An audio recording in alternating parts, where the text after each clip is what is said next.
the day with the dawn ringing in my ears. Oh, well, I tune into my TV show. No better way, I gotta get myself into gear. Let's go. Oh, and I feel good today with my wake up in the morning espresso. I feel good today. It's my feel good breakfast show. Well, the time now is 6 o'clock here on your Feel Good Breakfast Show. Very good morning to all of you. Very good morning to you, South Africa. My name is Jamie Lee Domberg. And I'm Ryle de Morne, and thank you, of course, for joining us on this beautiful start to the morning. It's Wednesday, and this morning we're going wild in the kitchen. One of my favorite places. And we're starting off with making banana and fruit smoothies for our young ones, to exploring the new trend of charcuteries. It's actually called charcuteries. Charcuteries? So you know Excuse me, what is that exactly? So you know how, those cheese boards? Just to be COVID friendly, there's this new trend online where they're actually putting cheeses into jars. So you have been schooled today. You are now a millennial. You're now up to date with all the trends, charcuteries. And then we're also going to be joined by familiar faces to the Expresso studio. We're talking about actress Zenobia Klopper, who's chatting to us ahead of Facella's exciting episode tonight. Can't wait to have a living legend in studio with us this morning. Cannot indeed. And of course, not to end things off, we've got even more magic because Jerry Ricketts is entertaining us ahead of his Mandela Day benefit concert, which is happening this Sunday. And finally, we're getting spoiled by actress, TV presenter, and guest judge of Colour Your Plate with Koo. It's Karishma Basday, and she'll be joining us, making us a lamb stew. My belly is literally smiling for the show this morning, Jamie. I cannot wait, and I know two gents that cannot wait to top their bellies up, of course. Looking dapper as always on this Wednesday morning. Let's say hello to the rest of the team. Hey, boys. Hey. Hey. Hello, and Guy. By the way, both of you are looking quite charcuterie today. Yeah. Yes, you are. You're my little charcuterie, man. You know, I walked in today and what's the name you called me? My little nugget. I was called a nugget today. So you need to share your nuggets. A little nugget of love. No, we are that pleased to see each other every morning, and we're even more pleased to see you this morning. Thank you so much for joining us. I know it's a crazy world out there at the moment, so focus on what you love right now. Focus on being resilient. Lest we forget, we have a pandemic to beat, so let's just keep our heads in the right space. But of course, we want you to focus on what you love and enjoy over the next 3 hours, and hopefully we can lighten the mood just a little bit. We're having a little bit of breakfast already, which is great, but we want a kitchen hack from you. What's your greatest ever kitchen hack? I've got so many of these little nuggets that I have in the kitchen. I think one of them is quite cool if you want to make a beautiful sort of score on something, or want to cut it down like a calamari steak or something. You put 2 skewers next to it, and you put your kitchen knife down like that, so you don't go all the way through, to make the perfect sort of, so if you're butterflying black potatoes... That's correct. Clever. Those Hasselbank potato vibes. So that's kind of one of my hacks. I got so many more that I'll share later, but you share yours now. Expresso Facebook page, please. And we'd love to share those nuggets, nuggets a little later on the show.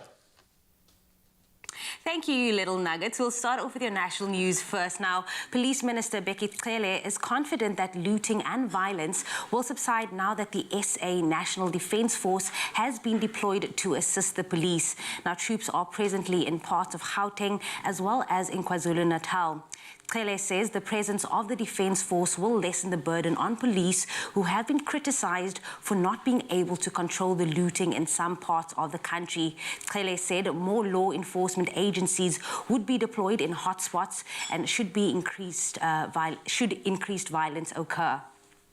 And then meanwhile, the director of the National Prosecuting Authority, the NPA, Advocate Shamila Batohi, has condemned the looting and incitement to commit public violence ravaging the country. She said the NPA would use experienced prosecutors to work with law enforcement to prioritize cases that is related to the civil unrest. And the Government Communication and Information System expressed outrage that Alex FM, a community radio station in Alexandra, had been looted and is off the air.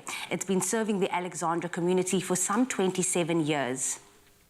Now, looking to news further abroad, the Nigerian federal government has allocated some $11 million to the country's national intelligence agency to help monitor the social messaging service WhatsApp. Now, the allocation is earmarked for communication systems used for monitoring, among others, voice calls or call-related information, SMS messages and data traffic. The move comes barely a month after the federal government suspended the operation of social media platform Twitter in the country. WhatsApp is the most popular platform used in Nigeria with over 90 million users. And then staying with your international news as well, India has proposed fresh population control measures reminiscent of China's two-child policy. Now, the policy would give cash benefits to couples who opt for voluntary sterilization, while those who choose to have more than 2 kids could have their subsidies taken away. The proposed measures were announced in 2 states, Uttar Pradesh, with some 240 million people, and Assam. Much of the booming population growth is happening in Uttar Pradesh, which, if it were considered a country, would be the world's 5th largest nation, just behind the US and Indonesia. And then the next restaurateur who sprouted hope after fleeing his home country. Now, Elisha Madzivadondo was always inspired by the smallest of sprouts, by their resilience and also their determination to thrive. Now, these tiny plants encouraged him to pursue his dreams. Because of political unrest, he'd fled Zimbabwe and sought asylum in South Africa, where he started his life over. Now, after a stint in construction, he quit and approached the Odamolan Eco Village in Pinelands right here in Cape Town, where he acquired a section of land on which he built a greenhouse and started cultivating microgreens and other edible plants. Now, with his garden flourishing and sprouts to spare, Madzivadondo decided to start his own restaurant, and the Sunshine Food Sprouting Co. has become one of Cape Town's best-known vegan establishments. Now, every meal out of the kitchen is lovingly heaped with microgreens and sprouts from Madzivadondo's own garden. He adds smilingly, and we quote, "One thing I will never stop growing is hope." And on that beautiful note, that is where I leave you with your 6 o'clock news headlines. Here is G with a first look at the sports.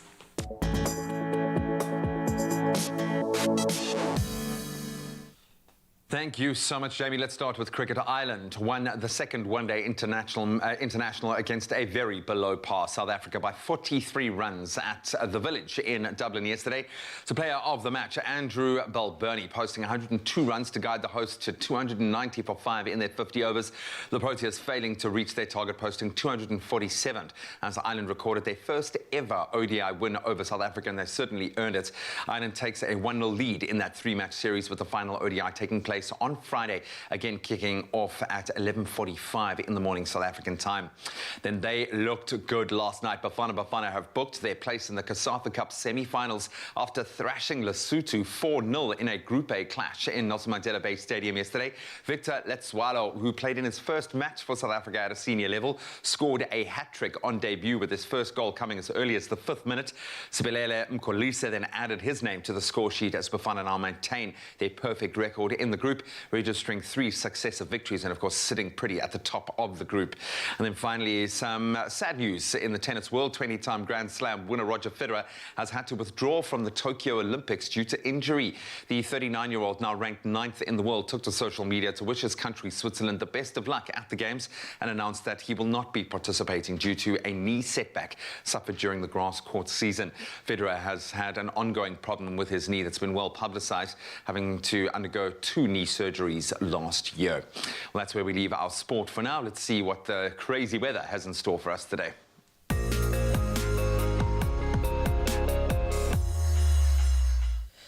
Crazy indeed, G. And let's start you off. Snow has forced traffic authorities to close 3 mountain passes in the Eastern Cape due to poor driving conditions. The Eastern Cape Transport Department has confirmed that the Loodsberg Pass on the N9 between Graafrenet and Middelburg, the Pennock Pass on the N6 and the Wappersberg Pass on the R61 are temporarily closed. The department has advised motorists planning to use the roads to delay their trips until further notice or use alternative routes. The motorists are urged to drive with caution, as information from SA Weather Services services suggests that temperatures may drop even further. Severe frost is expected over the northern parts of the eastern province today due to extremely cold minimum temperatures. The weather is expected to start clearing from this morning, with daytime temperatures only fully recovering by tomorrow. Now, while we enjoy seeing our lovely parts of the country, it's gorgeous in South Africa, as you know, but we also love exploring and learning about different cultures and countries internationally. So this morning we are giving a brief weather update on the city of Abuja in Nigeria. Now, Abuja is Nigeria's administrative and political capital. It also is a key capital on the African continent due to Nigeria's geopolitical influence in regional affairs. Today, if you are in the city of Abuja, you can expect times of clouds and sun with a couple of thunderstorms, and that reaches a high of 26 degrees Celsius. Now, bringing it back to SA, we have received some gorgeous sunrise photos from our viewers to showcase. And starting us off this morning, we head to Cradock, where Adrian Fransman took this breathtaking image of the full moon littling, or should I say, just a gorgeous full moon earlier this month. And the colors in the sky are just absolutely stunning. Thanks a lot, Adrian, for that. And then Beverly Dixon from Warner Beach shared this beautiful photo showing off the ever so subtle touch of pink and yellow cast in the sky as the day begins. Thanks a lot for adding those to our roster. We'd love to add those sunrise pictures. And if you have any to send us, please do just hop onto the Expresso Facebook page to share a special photo and your location with us. And we'd love to see you on TV with your photo. Now, let's jump into some of the temperatures across the country. It looks like chilly temperatures all over. Polokwane, I'm going to start with you. 4 is your minimum, and you rise to 15. 2% chance of precipitation, by the way. Bombela, 6 to 17 today. Pretoria, you got 5 to 15. Let's move on to Johannesburg, 3 to 12. Mahikeng, you started just -1, but you are up to 16 later. Klerksdorp looking the same this morning, -1, but you are up to 14. Now, Kimberley, you need to get a blanket out or wear a blanket under your clothes. -5 is your minimum, and that goes to a maximum of 12. Bloemfontein, -2 to 13. Richards Bay, you can expect 8 this morning, up to 17. Pietermaritzburg, 0, up to 16 degrees Celsius, and that'll be in the afternoon. Durban this morning, you are 9, up to 18. Mthatha, 1 to 15. East London, 7 to 18. Cradock, -1, and that shifts up to 13. Gqeberha, 5 to 17. George, 5 to 15. Cape Town, you can expect 7 this morning, up to 15, with a 12% chance of precipitation in your area. Worcester, 1 to 16. Sutherland, another person, you in Sutherland, -3 is the temperature, so definitely blankets over there, thick jackets, layering. 6 is just the maximum, and then Uppington, 0 to 15. That's a look at the temperatures, chilly conditions all around. Make sure you warm up with your Feel Good Breakfast Show Expresso here at S3.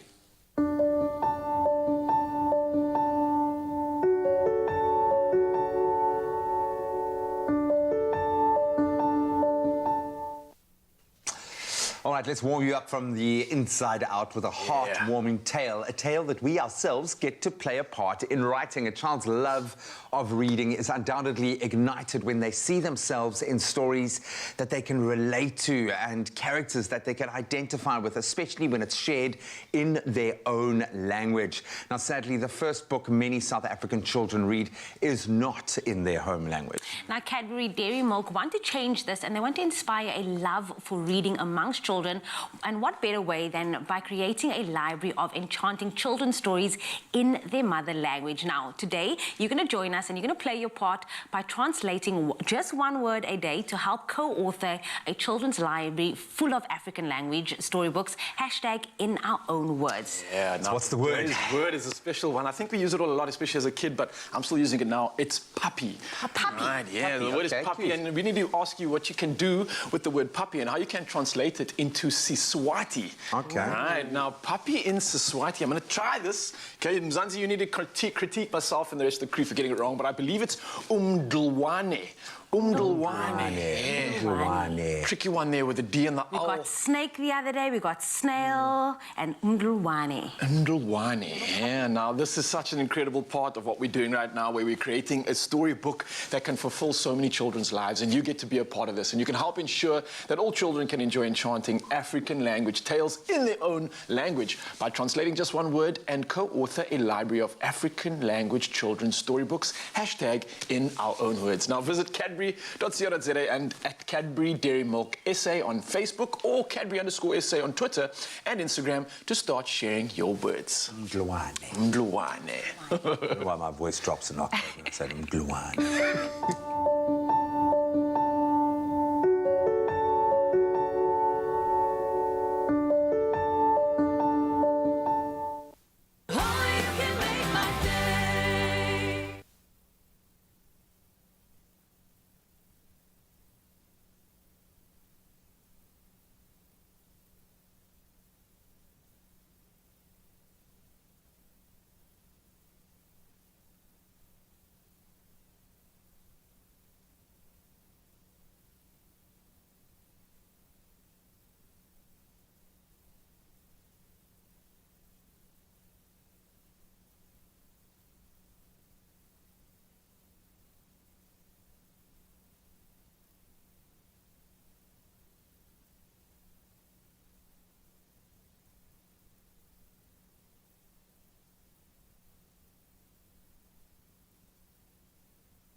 It's my feel-good breakfast show. It is your feel-good breakfast show because it makes you feel good, and we want to make you feel super good because I got a story to tell you, right? A little introduction. Now, when a gentle but guarded giant meets a sweet girl in a village market while in search for some help, he didn't know that all he needed was the girl's compassion and a little heart in order to feel the goodness that can be shared in this beautiful So world. beautiful. Now, this is the narrative being explored in the short animation film called Ambu, created by third-year students from the animation school in 2018. Always excited for this feature. Let's take a look.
You should have heard us all. We were all like, oh, that was Ambu from the animation school teaching us all about compassion.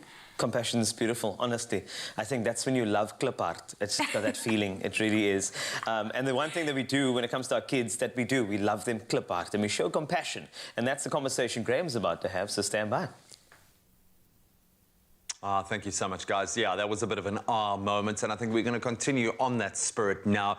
And of course, very much in the spirit of Mandela Month, our certified parent, coach, and good friend, Laura Markovits now connects with us to discuss how we as parents can encourage our kids to do good and be kind and compassionate individuals ahead of Mandela Day on Sunday. Laura, always so cool to have you in our company, even if it is remotely. How are you doing this morning? Good, thanks, Graham. Always good to be here, remotely or any otherwise. Laura, I don't know if you saw that gorgeous cartoon that we just played out, but a real kind of moment there. And it's amazing how children instinctively can be kind and compassionate, but on the flip side of that coin, they can also be quite grown up in how mean they can be. But we want to ultimately foster that sense of compassion in our children. Where do we start? Does it start with our actions? What jumping off point do we look at?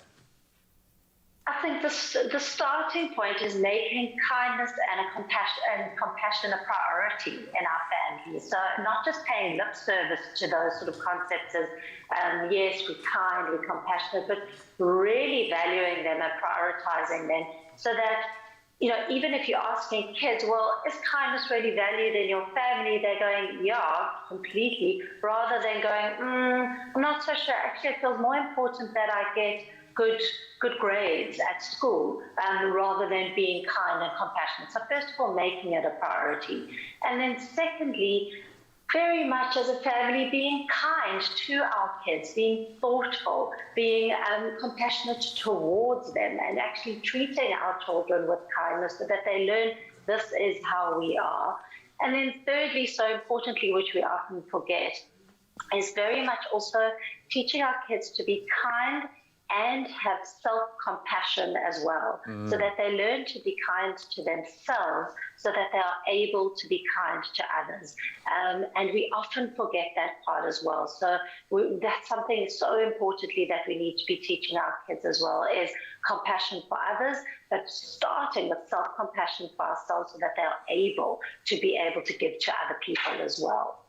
This sounds like another one of those wonderful and terrible moments where we get to hold up a mirror to ourselves and how we act out and how we treat ourselves. And of course, being able to be kind to others and be kind to yourself, it's not just a nice to have, it's actually an essential skill that we need when we're grown up to get other people to move along with us, but also for our own survival. You need to have compassion in your life as an adult.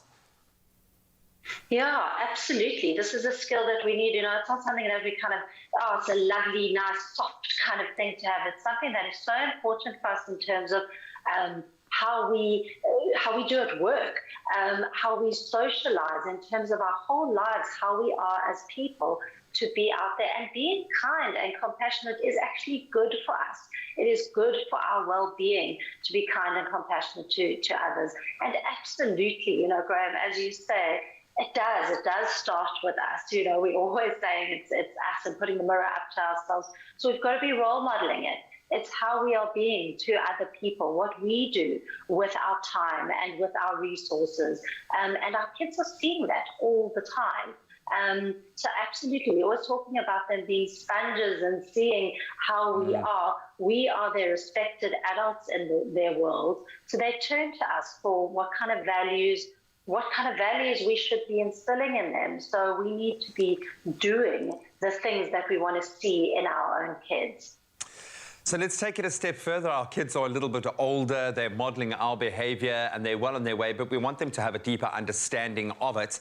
So how do we, what conversation do we have? How do we approach that when we are talking about this and making sure that they take on board the lessons learned?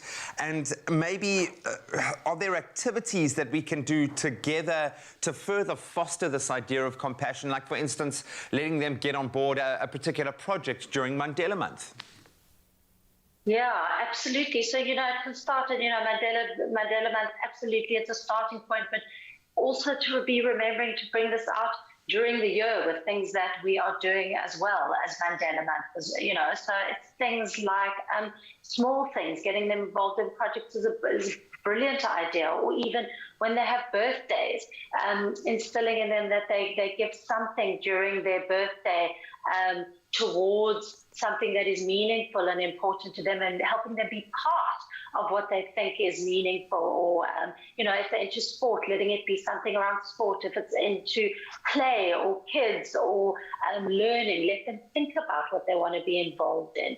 And then very importantly, that kind of conversation that we're having with them is around that experience of being kind and compassionate, which is sometimes more complicated than we give credit for. So, talking to our kids about, well, maybe it means giving up some of your time, or it means giving up some of your things, your toys, or your or some of the money that you might have got, or whatever it is. So talking to them about that complicated relationship, so that we can actually go, there is sometimes something that goes into it that's difficult, and being okay about talking about those things, so that conversation and the experience of being kind and compassionate is being brought out.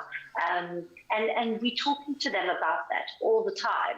I'm always saying, look around you, what's around you, talk about music, media, images that they are seeing what people are doing, and talking about that stuff. Wow, that was an incredibly unkind thing that I saw, or calling them out when they themselves are doing something unkind. Do you think you could have done that in a kinder way? Wow, that was a really rude thing you said. Do you think you could have said that in a better way? So calling that out, looking around, all of that stuff is around us all the time. And then pointing out the positive things as well that we're seeing around us as well. So that becomes the things that we're talking about at home. And we're talking about kindness, we're talking about compassion all the time. And possibly today, right now, not just here in South Africa, but across the globe, we need to be focusing on kindness and compassion more than we ever have before. We've got more coming up with Laura in just a moment. We are talking about fostering kindness and compassion within our children. Stick around.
Nourish your skin with Ingrams Camphor Cream, enriched with camphor and glycerine.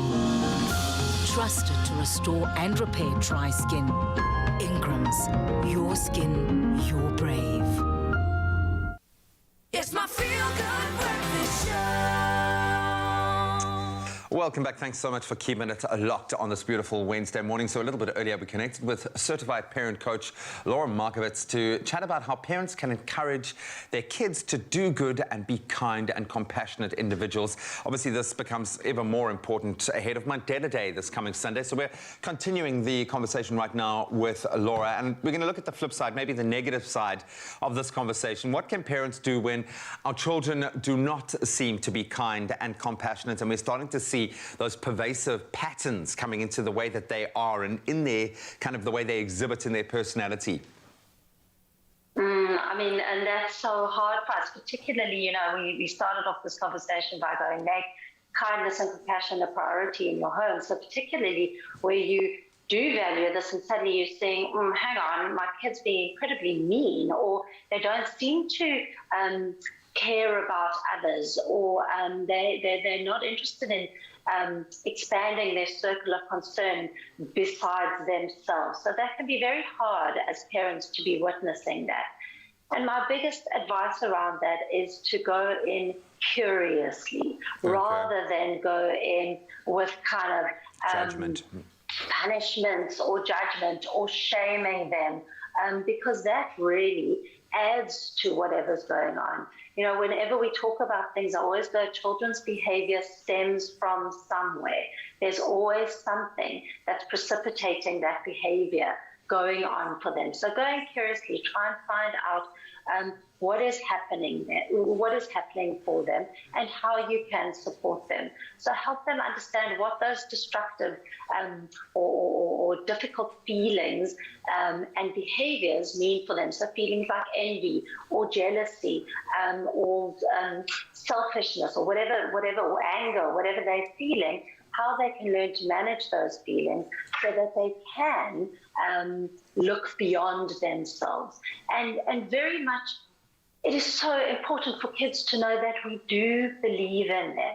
So as soon as we take away that belief in them, that really fuels that negative dynamic. And as you were saying, Graham, that pattern gets set up. You know, what we focus on tends to grow. So if I'm going to continuously focus on my child going, oh, you're such a horrible little boy, you're so unkind, you're such a nasty, you're such a mean girl, if I'm saying that stuff all the time, well, that's what gets instilled in our kids, and that's what they tend to believe exactly that they are. So very much to focus, to not just be focusing on that unkind behavior. Look, and take nothing away from it, can be difficult, you know, that moment. I think every parent has that moment where they consider whether their child is a psychopath or not when they bring you the fish out of the fishbowl to show you. But I suppose a great opportunity to help them develop another very important coping mechanism, survival skill, and that's self-regulation. And these are those opportunities that we have to embrace, as you say, don't shy away from it.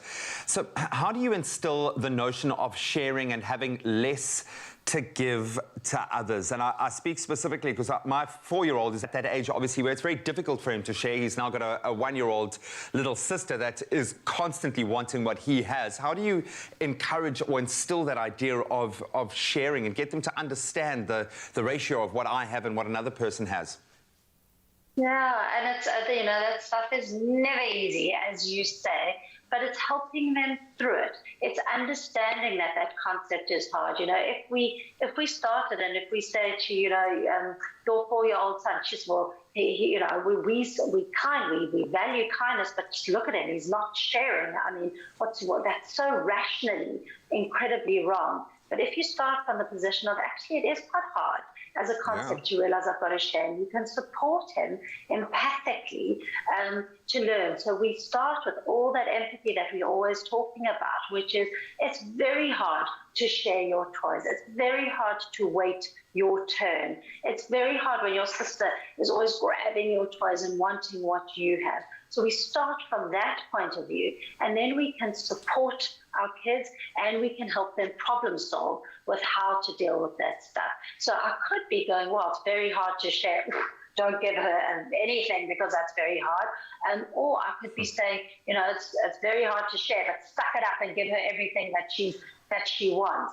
Somewhere in between that is rather about helping kids to understand that it's difficult, but then how do we wait? So that self-regulation that you're talking about is so important. Going, okay, very hard to wait your turn, or it's very hard to give your toy, but you're going to wait. You're going to get a turn, and then it's going to be your sister's turn. And supporting him when he has an absolute wobbly or tantrum that he's had the toy taken away, that you're going, I know, you can support him. It's going to come back. So that whole experience of learning these difficult concepts is really important. If we can do them with support and not guilt and shaming, then we can help instill in our kids that these are valuable and reasonable and fair concepts in their lives that they can learn very easily.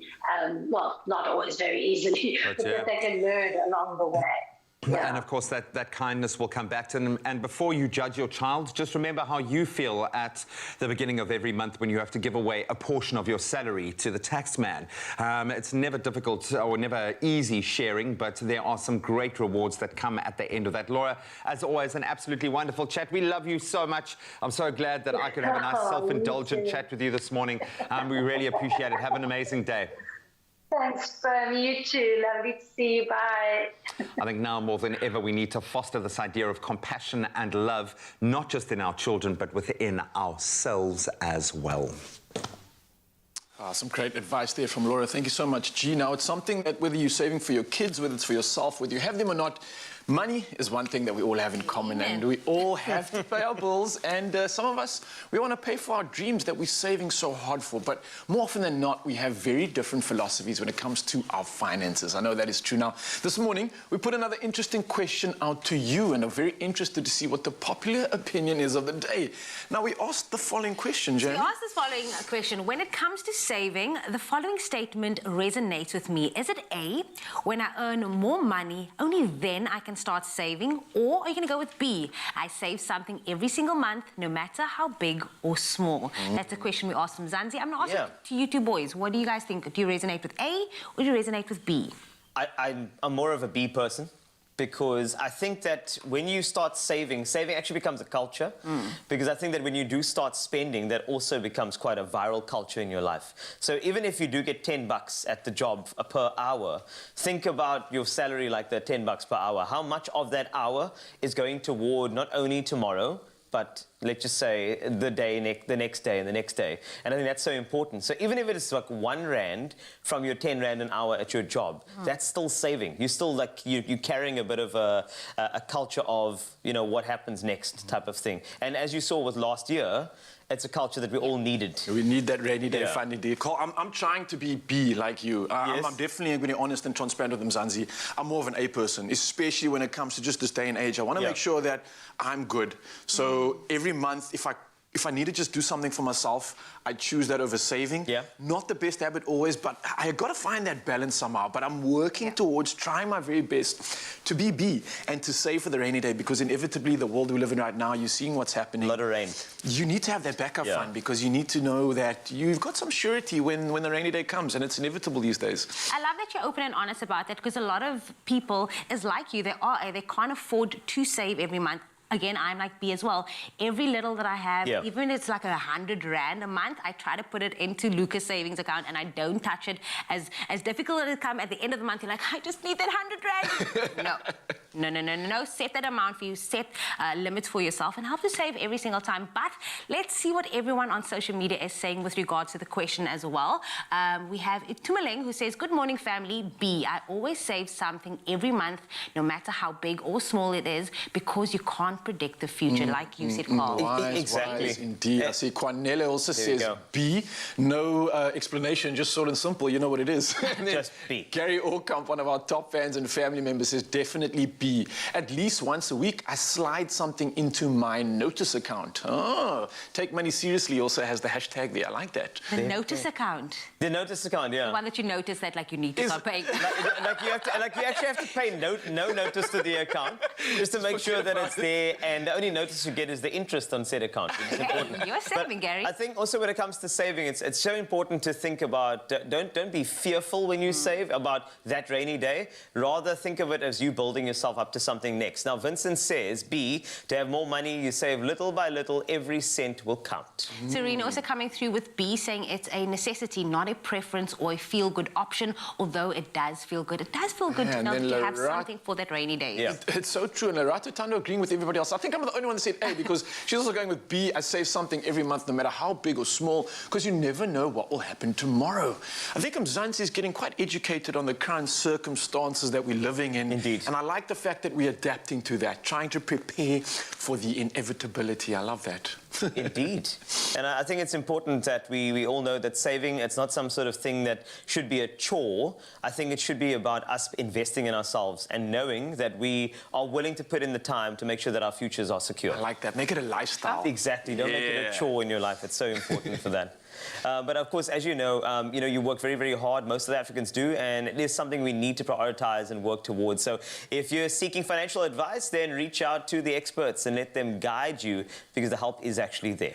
And of course, for the youth of Mzansi, you can visit the Unlocked.me platform powered by Nedbank. Now, this space is packed with free resources and financial tools that will help you navigate your financial future and also your career. So all you have to do is visit Unlocked.me, and it is all yours free of charge.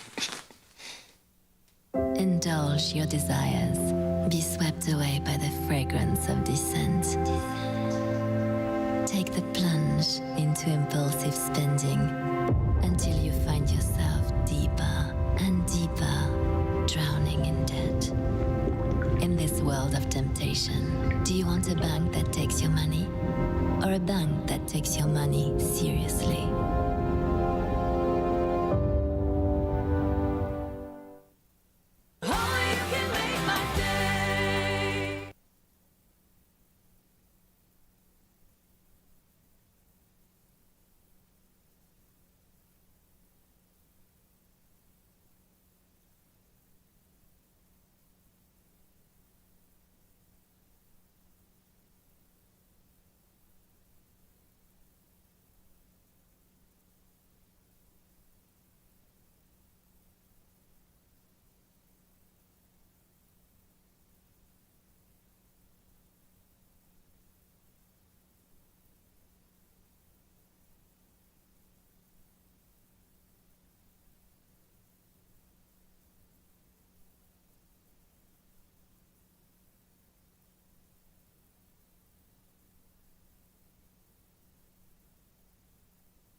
It's my feel-good breakfast show.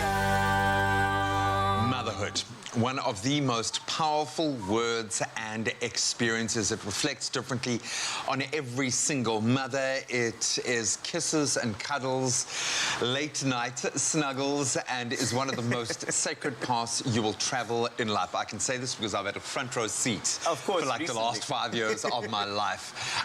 Just when you think you got the hang of one thing, then it's on to the next stage. But we love every step of our little ones' journeys. I also like your dad rhyme that you add into their little snuggles. And, yeah, it happens. But joining us this morning is business owner, digital creator, and mom to Kai and little Kenya, Yolanda Vilakazi, who will be chatting through her experience of different stages of solid foods with her little ones and what her favorite go-to recipe is when it comes to snack time. Yolanda, welcome to Expresso. Hello, how are you? Awesome. Always great to connect with you. And this is something that I'm kind of really interested in at the moment because my little one is obviously transitioning into solids. I'm always ready to get great advice and some great tips. But obviously the COVID pandemic has been tough on the majority of people, but parents especially carry the added stress of worrying about their little ones during this crazy time. Homeschooling, then obviously we want to keep our little ones, our entire family safe at that. How have you found motherhood during this crazy period of lockdown? For me, it's been a roller coaster of emotions because I found out I was pregnant just a few days before we went into our first lockdown. Sure. So that was hectic for me. You know, from restricted doctor's visits, you know, my husband couldn't be there. I'd have to Zoom him in, to also having to deal with a new transition, and not only for us as parents, but with Kai as well, because now we had to homeschool her. So it was a very scary but interesting process for all of us. Yeah, I've been there. I want to share a little quote for a second, Yolanda. Lisa Peters once said, "My children are my greatest blessings in my life, and they bring me great joy." And I think this rings so true for every single mom out there. What do you love most about being a mom? Absolutely everything. I love everything about being a mom. It's not easy. Of course, it's not easy. But, I mean, those little humans make it so worth it. Completely. I always call my little one my little person. She is my own little person. I love it. And she's a proper little person now. They just get more and more rewarding. Tell us about your weaning experience with both Kenya and Kai when she was a little bit younger. What age did you start feeding them solids? And what tastes did you introduce first? Did it get really messy? It's definitely a messy process, but I started at 6 months for the both of them. Okay. I think that's like the appropriate time to start. And what I loved for Kenya's experience is that I found purity pouches. And it's amazing because there's different flavors for different stages. Like from 6 months, you get introduced to more simple flavors, fruity flavors. From 7 months, there's more variety in flavors. And then from 8 months, there's an even bigger variety in flavors. I'm looking at creamy butternut with cinnamon. I mean, I would. Bubba's love cinnamon. Exactly. You can have one if you want. I'm going to You can very have soon. one if you want. But Yolanda, you're such a busy mom. I mean, you run your own business and are always on the go. What has been a lifesaver when it comes to meal and snack times for you? Yeah, definitely the purity pouches for me because they're just an easy go-to snack in between meal, and you just pop it in your bag, and it's amazing because they have no added preservatives, no colorants, you know, and they can be frozen as well. So what I love is also there's a variety of flavors for any occasion. There's brekkie, there's veggie, fruit, and even yogi. Completely, and I love the fact, I mean, we chatted to Kath McGraw, who's been in part of the team that's been developing the nutritional component of these for like the last 4.5, almost 5 years. Yeah. So they really do pack a punch, and I like the fact that you can substitute. So what you feel that you're not getting your child to eat, you can then kind of supplement with one of the pouches. But we love that our little ones, you know, love to snack with my boy. He's like snacking literally every 5 minutes. And you want to have them on hand. But what's your go-to recipe for parents out there who are wanting to make snacks at home? Okay, so we've been trying a smoothie, a baby banana and fruit smoothie. Very, very simple. You will have your frozen bananas, some fresh fruits, some plain yogurts, and then you add the purity pouch and you blend, and a perfect yummy, yummy, yummy smoothie. Love it. It's easy, quick, and I mean, that sounds delicious. It's been such a great chat to you about these snack hacks. Thank you. I had fun. Give the little ones some mad love on our behalf. And just like their pouches, Purity promises to be there for you every stage of the way. So don't go anywhere. Teresa is going to be joining us, and she's going to be making Yolanda's favorite recipe in just a few moments. Give it a go. Give it a taste test. I'm going to. And yummy, eh? You see, usually I don't like it. Yeah. I really like this one. I always end up finishing the last little squeeze. So Jack will always come to me. He's like, Dad, and then I've got to roll up the last little thing just to get the last little drop out, yeah? Well, it's delicious. Nice, eh? You should try one. Oh, stick around. We're going to be getting creative with these little guys in just a moment. Well, Yolanda Vilakazi sure is a power mom, and she has inspired us with her go-to baby banana and fruit smoothie. So we've decided to show you how to make it, and one of our favorite mommy chefs, Teresa, is here to show us exactly how. Teresa, always good to have you with us. This screams convenience. Oh, yes. I don't know if you've been seeing my Instagram post lately. Luca eats anything and everything that I eat. So obviously for me, to try to get him to eat, you know, good fruits, I've made smoothies because I am a go-to. Smoothie is my go-to after working out. I pop my protein. But this is so easy for kids. So easy. And Convenient. it's got that natural sweetness, got all these beautiful fruits inside, which is so good for them. And yeah, super quick. I mean, you'll have it ready in 5 minutes, which is great. We need that. Love it, love it, love it. So I see you already are playing with some amazing fruits, some bananas, some blueberries. You can get crazy with this as well. Add some spinach, extra vitamin C. Yes, I know you like the spinach. I sneak in the spinach here. You never know anything. It's like, Mom, this is nice. And it's so good for them. That's a really great idea. So you've got some strawberries there. I'm going to ask you to chop those. I can do that for I'm going you. to put our purity into the blender. So we're using the dairy with banana, mixed berries and apple. Oh, yummy. So this, very delicious. and obviously the fresh fruit will just help elevate, get in that extra goodness for the kids as well. Absolutely. So I'm going to keep it nice and So chunky. we're going to pop that in there. And then, so as you said, I'm adding banana. And banana is a great first food for babies. And I know my daughter went through a phase where it was all she would eat for weeks and weeks. She absolutely loved it.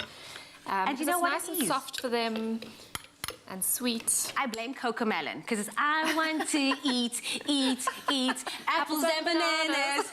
The fact that we know the song just shows it. I know it well, And I'm adding the blueberries as well. And I do love the pouches because, I mean, the pouches are just perfect for every single age and every stage of your little one's feeding journey from 6 months. So I remember, I think around 4 months is when we started introducing a bit of solids, the banana as well. We used to do, like, just squish it out of his mouth. But 6 months was the perfect time to introduce theirs when we were taking him on the road as well. That's so it was just right. that convenient to whip it out whenever you were on the road. Always have one in the bag, absolutely.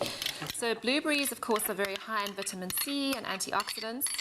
And our immune systems could all use that boost at the moment. And then some I've added strawberries. some yogurt, brilliant. Also a great source of vitamin C. And of course, these fruits are adding fiber to the smoothie as well, which is really good. So good for baby's gut. And So then we use the dairy with banana, mixed berries and apple. But obviously these pouches comes in different flavors, ingredients. You can see what works for your toddler. exactly. And then we're just going to blend it up together. There we go. Look at that color. Beautiful. I'm just going to give it a shake. And I will say that, though, if you are going to be adding spinach, try not to put too much baby spinach in because it will change the color. Then it's going to start looking yucky, even though it's so good for them. But yeah, try to keep this color. And there we go. Beautiful. Love it. That looks fantastic. There we go. And the kids love the fruity flavors as well. I just find it's always so popular. And now Luke and I have to fight. Like, who's going to eat this? Because now I want to eat this. And You're just going to pop have it to in make it. a double batch, I think. There we go. Beautiful. If you find that it's a little bit thick, you can always thin it down, but this looks just perfect. So pop it into your jar. And there we go.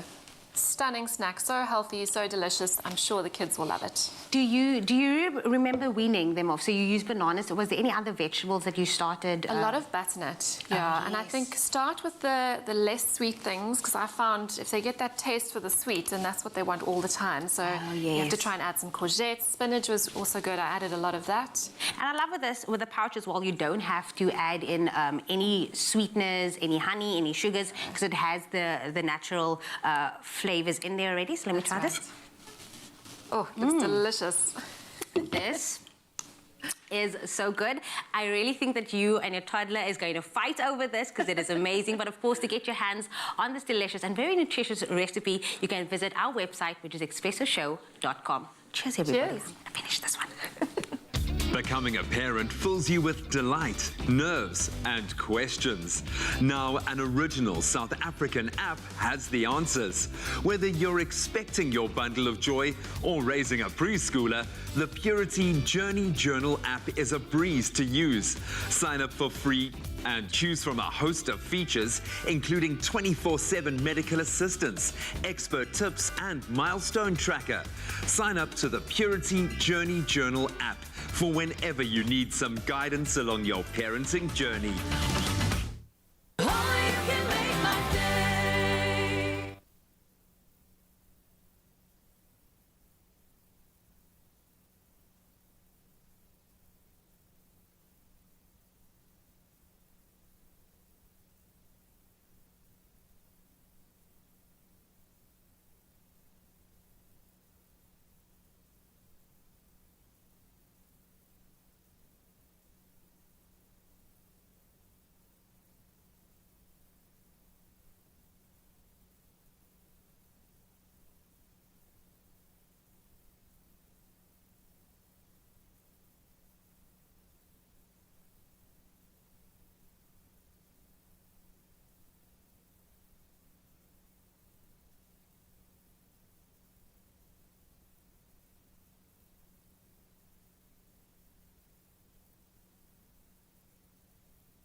It's my feel-good breakfast show.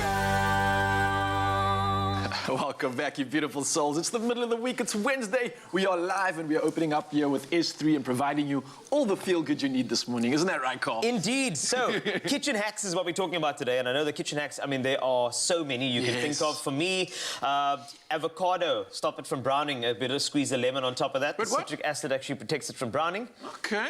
Well, there we go. Wow. You're welcome. All right. Well, I need to pay more attention to the show, clearly. But there's so many more, and we actually asked you on social media, and here are a couple of the comments coming through. All right, let's see what we got. So, Hannes Kokomoo says, I love this one. Paragraph. Using a small sandwich bag, size depending on the eggs, cut across diagonally to make poached eggs.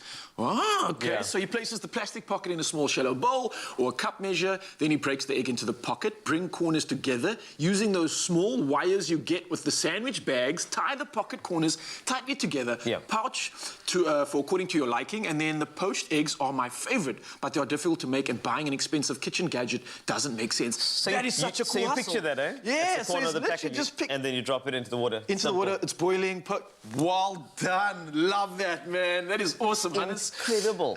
Let's see if there's anything else. Oh, this is more from Hannes gave us a story. Okay, I'll read this part of it, this chapter. I basically tried every method when you are not in the mood for the traditional method. If you do not have sandwich bags, the close alternative is breaking the egg into a mini sauce ramekin or pakechi. And carefully placing that in a small saucepan with almost boiling water. Close the lid and poach for about 30 seconds to a minute. But this is tedious if you don't have a glass lid. So far, the sandwich bag is the best solution. Wow, Hannes is like a researcher in all things kitchen hacks. Love it. I think we need to get this guy in our culinary conundrums. We have He's to. got all the answers that we need. But for more answers coming up right now, we've got Jamie Lee providing us with the news. Let's check it out. Thank you so much, boys. 1 minute before 7 o'clock, time to have another look at what's happening in and around the world, starting with your local news. Now, the taxi industry, business owners and members of the Community Police Forum in Polokwane yesterday assembled to patrol the city centre to prevent looting of shops in and around Limpopo's capital. Now, Polokwane Business Association spokesperson Salman Hamid said looting would lead to job losses and increased in poverty. And in the Eastern Cape, residents of Gqeberha, East London and Makhanda were yesterday guarding against any attempt to create the kind of unrest being experienced in neighbouring KwaZulu-Natal. The Regional Taxi Council said its members would quell any attempt at starting riots and looting in the areas where they operate. And then staying with your local news as well, Police Minister Bekkie Cele is confident that looting and violence will subside now that the South African National Defence Force has been deployed to assist the police. Troops are presently in parts of Gauteng as well as in KwaZulu-Natal. Cele says the presence of the Defence Force will lessen the burden on police. Cele also said more law enforcement agencies would be deployed in hotspots should increased violence occur. Now looking to news further abroad, UEFA has opened disciplinary proceedings into security breaches at the Euro 2020 final on Sunday night at Wembley Stadium in London. Now fans fisted stewards and police in attempts to break through gates for the showcase event. Disturbances caused during the singing of the national anthems as well as invasion of the pitch, throwing of objects be investigated. England lost to Italy in the final following a penalty shootout after the match had ended 1-1 after extra time.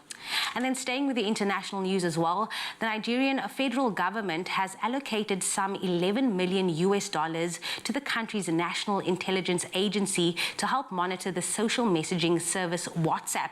Now, the allocation is earmarked for communication systems used for monitoring, among others, voice calls or call-related information, SMS messages and data traffic. The move comes shortly after the federal government suspended the operation of social media platform Twitter in the country.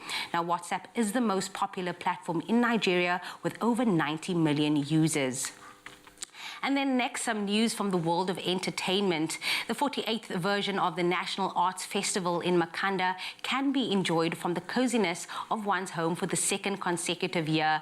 Now, it has opened its second fully online festival showcase of the Eastern Cape with a program that spans a broad range of genres, content and stories. An element of the live experience will, however, be experienced by audiences who buy tickets to see the live stream shows, which are broadcast online on fixed days throughout the festival, running until the 31st of July. Now, the program and booking and viewing portal are all in one place as displayed on your screen, and the National Arts Festival's board chairperson, Mr. Yolanda Mjekula, thanked the sponsors for standing by South Africa artists in these very difficult times. Now, with 239 shows, exhibitions, webinars and workshops on the program, the festival sure will add warmth to winter and to the lockdown. Well, on that feel-good note, that is where I leave your 7 o'clock news headlines. Here is G with another look at the sports.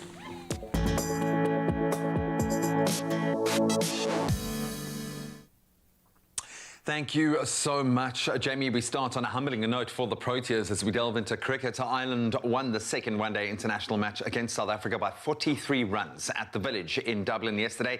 Player of the match, Andrew Balbirnie, posted 102 runs to guide the hosts to 295 in their 50 overs. Then Ireland were brilliant in the field, the Proteas failing to reach their target, posting 247 as Ireland recorded their first ever ODI win over South Africa. So that means Ireland take a 1-0 lead in the three-match series, with that final deciding ODI taking place on Friday after 11:45 SA time. Then they were on fire last night. Bafana have booked their place in the COSAFA Cup semi-finals after thrashing Lesotho 4-0 in their Group A clash at the Nelson Mandela Bay Stadium. Victor Letswalo, who played in his first match for South Africa at a senior level, scored a hat-trick on debut, with his first goal coming as early as the 5th minute. Then Spelele Mpolise, he also added his name name to the score sheet as Bafana maintained their perfect record in the group, registering 3 successive victories to stay on top. Then sad news in tennis's 20-time Grand Slam winner Roger Federer has had to withdraw from the Tokyo Olympics due to injury. The 39-year-old, now ranked 9th in the world, took to social media to wish his country, Switzerland, the best of luck at the Games, announcing that he will not be participating due to a knee setback suffered during his Grand Court season. Federer has had a very well-publicized ongoing problem with his knee, having to undergo 2 knee surgeries last year. And that's where we leave our sporting headlines for now. Let's see what the weather has in store for today.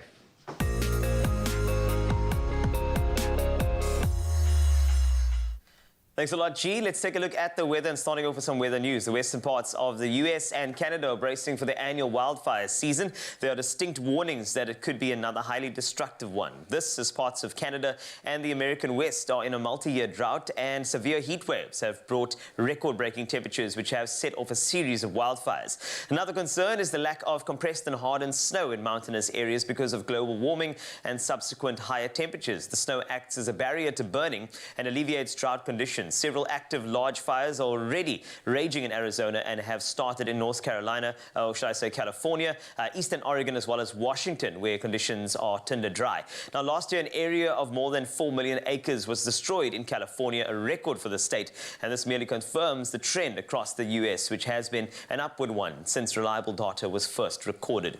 Now, while we enjoy all parts of South Africa, we also like taking a look at international areas for you, the international viewer on YouTube and the Africa channel. And let's go to the US of A. In those particular areas that have been affected by wildfires, we report on the weather from Grand Canyon in the state of Arizona. The Grand Canyon is 446 kilometers long, up to 29 kilometers wide, and reaches a depth of 1,857 meters in places. Now, the Grand Canyon is part of the Colorado River Basin, which has developed over the past 70 million years. One of the world's natural wonders, the iconic Grand Canyon draws oohs and ahs from visitors perched at the edge of its towering cliffs. Activities in the area include numerous hiking trails and river rafting, amongst others. Today, the area can expect times of sun and cloud with a thunderstorm in spots this afternoon. The maximum for the area has been forecast to peak at around 29 degrees Celsius today.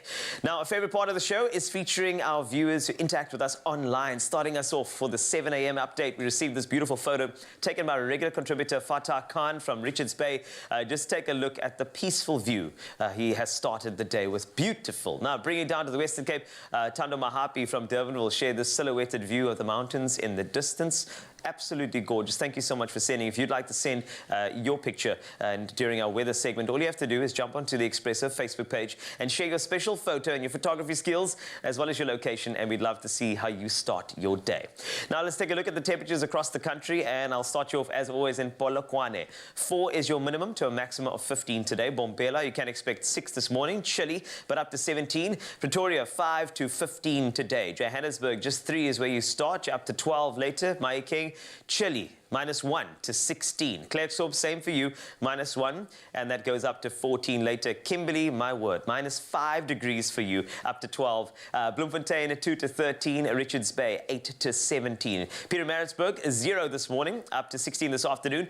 Durban, 9 to 18. Mthatha, 1 to 15. East London, 7 to 18. Cradock, -1 to 13. Gqeberha, 5, and you're up to 17 degrees Celsius. George, 5 is your minimum to a maximum of 15. Cape Town, same, max 15 from 7 this morning. Worcester, 1 to 16. Sutherland, very, very cold, -3, up to just 6. And then Uppington wrapping with you, 0 this morning.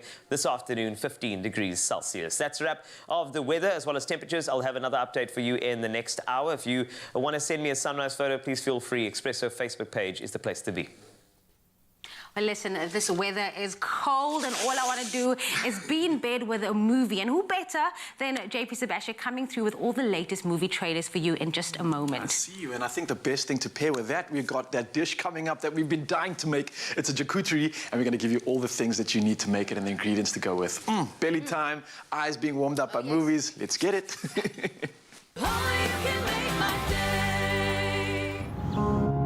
Nourish your skin with Ingrams Tissue Oil and Rich Body Care range for 48-hour rich moisture.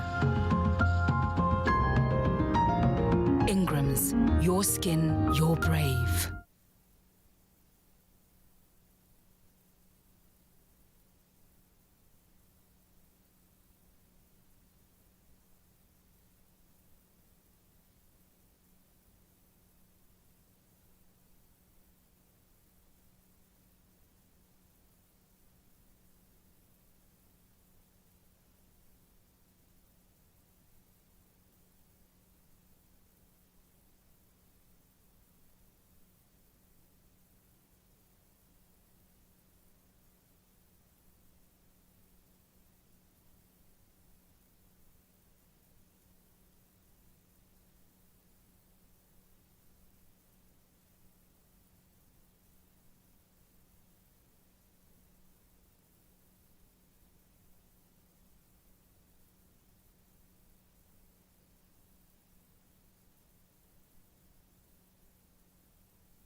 It's my feel-good breakfast show.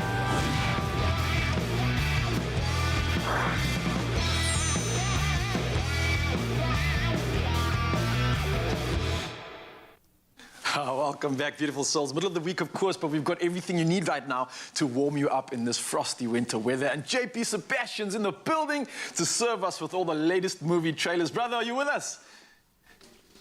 I am with you. I'm on the edge of my seat. It's actually just a tiny copy. You. I am JP Sebastian. I love that. How are you doing this morning, my man? I'm glad that you're pumping me up and making me seem a lot more larger than life, because I feel a bit shamed that you people have put me on a phone camera next to bulked up and muscular Ryle. I feel so much more tiny now. No, it's actually just so that we can keep the main focus on the good stuff, and that's all of you, man, giving you your own frame. But talk to us about what's coming up. We got some magic ahead. You got some 3 great options for us. We're starting off with the title, No Man of God. What is this about? Spill the beans for us, please. Ooh, mysterious enough, and look at that poster as well, the stark black and white. What could it all mean? Ryle, are you a fan of the true crime kind of genre of shows, of movies? I know a lot of people have been binging, like, I think Making a Murderer. especially with my partner, JP, it seems like the trend of late, I'm just being surrounded by all this. I'm hearing all the hype around it as well. So true crimes are really, it's trending, if anything, and I do enjoy it, to be honest. Is this something very similar? Yeah. It's absolutely in the vein of that kind of thing that you might be interested in. It's very fascinating that we're all so desperately interested in this, and especially this is about the story again of Ted Bundy, who we last had. Remember, there was a Zac Efron movie where there was the Ted Bundy tapes on famous streaming service, and then there was just this week another trailer for another Ted Bundy movie that is not No Man of God. So the obsession persists for whatever reason. Elijah Wood there, as you might usually know as Frodo, is back. Frodo Baggins. Yes. Love him dearly. And what's great about this dude's career is basically because he's got that big Frodo money, he can do whatever he likes, and he chooses these very niche kind of things. He's into horror, he's into really sort of like creepy kind of stuff usually. So there must be a very good reason he selected being the FBI agent, who is this guy who has to debrief Ted Bundy in his final hours basically before electrocution. Ted Bundy is played by Luke Kirby, who I don't watch much TV series. I know you don't have the sort of attention span for that. 2 hours in the cinema is enough for me. But he's from The Marvelous Miss Maisel. The story is then in true life. It takes from all the transcripts and conversations that they had in the 200 hours that these two people spent together, whether this FBI agent was being ensnared deeper in the web of a manipulative, horrible guy. I tried to censor myself there from telling the truth about this really wretched human being that Ted Bundy was, before his electrocution. So it becomes this web of deceits, of this cat and mouse. Is the FBI agent being played by the murderer? Is the murderer being played otherwise, or whatever? And all of that to try and discover, did he do more than just, he was only electrocuted, I think, for the murder of one person, when in fact he, during these conversations, admitted to the murder of about 30 more innocent women. So an eerie opportunity to be taken. The movie will plumb the depths of that horror. Sounds like an opportunity to get like right up and close and personal with someone as infamous as him. And sticking to the theme of God, I see the next title you got for us is very similarly topic, the God Committee.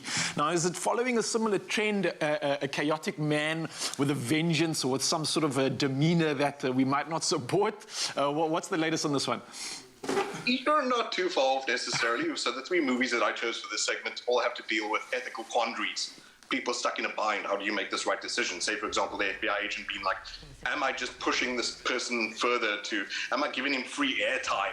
The way every movie that's been made about Ted Bundy is giving him free airtime. This story, however, is about the ethical quandary of how do you choose? How do you play God, as people might say?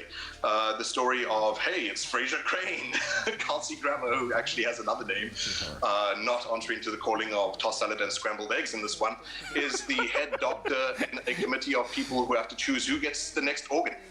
A person falls out of the queue basically because they die before surgery to get the heart transplant, and then it falls on him, Julia Stiles, and another totally decent cast, in fact, to decide who is the next lucky person. And it sounds like It sounds like a very real Yeah, scenario. I mean, you get so many people put in these situations where they need to play God, not intentionally so, but I mean, there's always a pro and a con to it. And this is quite a cool one. I would imagine this puts you in the perspective of what it might feel like to have to make that decision.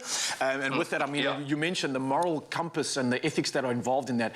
I mean, it can surmount to so much. JB, well, time for one more, of course. Red Soil, you mentioned very similar to the theme that you presented for all these movies. A lot of thinking, a lot of emotion that's going to be invoked by this. What's Red Soil all about? So again, another one of these ethical binds. And by the way, I just wanted to include that one because I want us all to think about our medical experts during this time, doctors, nurses, porters, all those people who have to deal with the pandemic and the tough decisions that we force them to make by our negligence, or by our state's negligence, by our private sector's negligence, etc., etc. Red Soil, again, deals with those. Are we answering these tough questions? Are we actually confronting injustice in society with eyes, you know, with both eyes, both hands, both ears, and a brave, brave voice? Red Soil is about a young lady who becomes a nurse at her father's chemical plant, where he's sort of in a supervisory position, so he's not one of the high flyers. And he's had a comfy job there, which he does very well at for the past 30 years, but she starts to notice that something is going very wrong. People are dying of cancer by age 29, based on a true story, in fact. And so if you like that stuff like Erin Brockovich, if you like that stuff like Dark Waters that recently came out with Mark Ruffalo, where there's a whistleblower, this time it's from a person from the inside who basically is the canary in the coal mine to say something is very wrong here and something needs to be done, someone needs to be brave, and this looks really, really tense. Great if you have a movie that doesn't involve sort of like space aliens and whatever, and you can still bring that edge of the seatness that Royal seems to do. None of these movies have a dating essay just yet, but they all look very strong and probably will all get back. JP, I gotta say, I'm very impressed. From a little box and a little frame, you've once again delivered the goods here, giving us 3 great options to look forward to, much to think about and much to also possess when it comes to what your moral compass really is and being put in that situation. This is a great option. But thank you so much. More to come from JP a little bit later on the show. But now, to get our bellies warmed up, we're making that beautiful meal. It's called a charcuterie. Let's check it out. Thanks a lot, JP and Raul. And the excitement doesn't end with movie trailers. We're getting trendy in the kitchen this morning with an innovative way to enjoy bliss-filled meals. With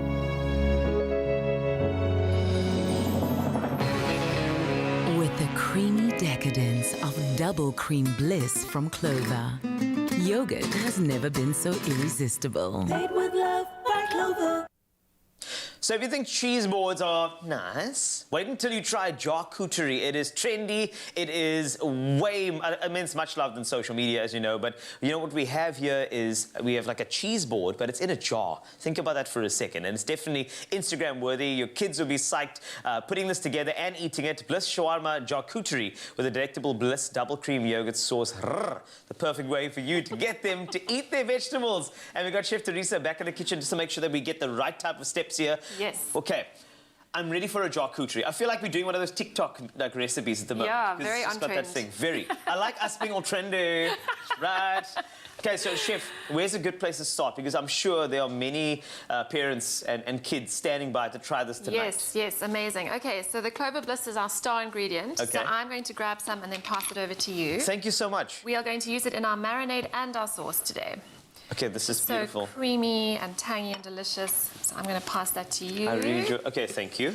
Okay, so I'm going to make Right. a marinade. I love using yogurt for marinade. It's just so creamy and it's a great carrier for all those spices. So I'm going to add some salt and pepper.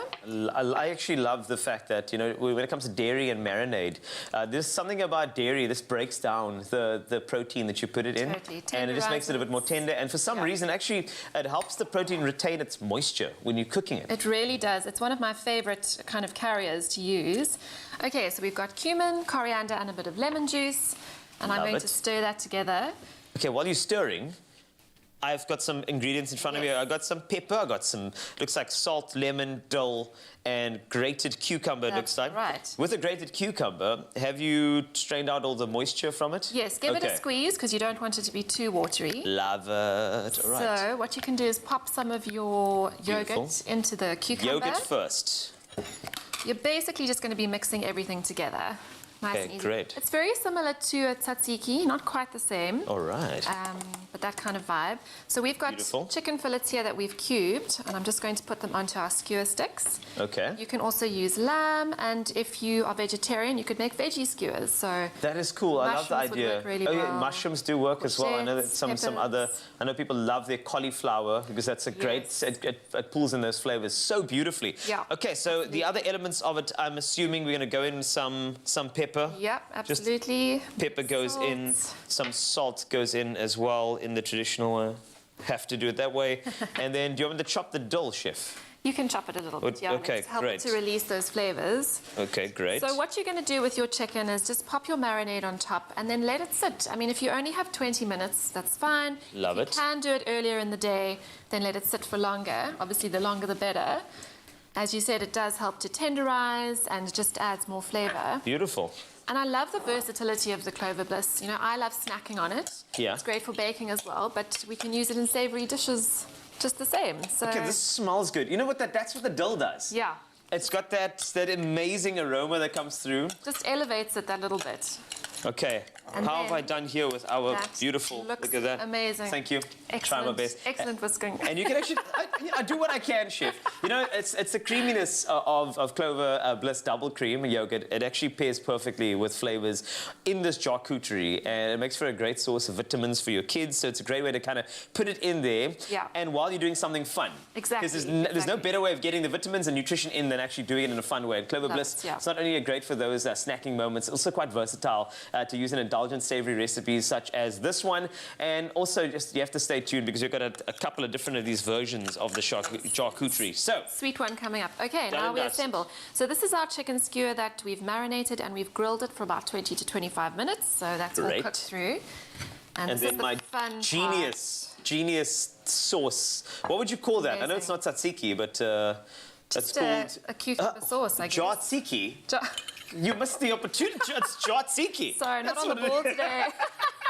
Okay, so we got Jatziki is there. Okay, we just have to add jar to everything that we put into this thing now. Because if it's going to be charcuterie, we might very as well. jarring. Okay, Oh, it's very jarring. I'm proud of you. You just, this is great. I'll think of some more before the Okay, next cool. segment. And you're putting some. So some lettuce is going in there. Lettuce, right. Some tomatoes. So we want to get those Tomatos. veggies in. Tomatos. Sorry, Take, pardon you me. walk. Okay, right? Cucumber sticks. I don't know if you can make that work. But, I don't know. Jarcumber.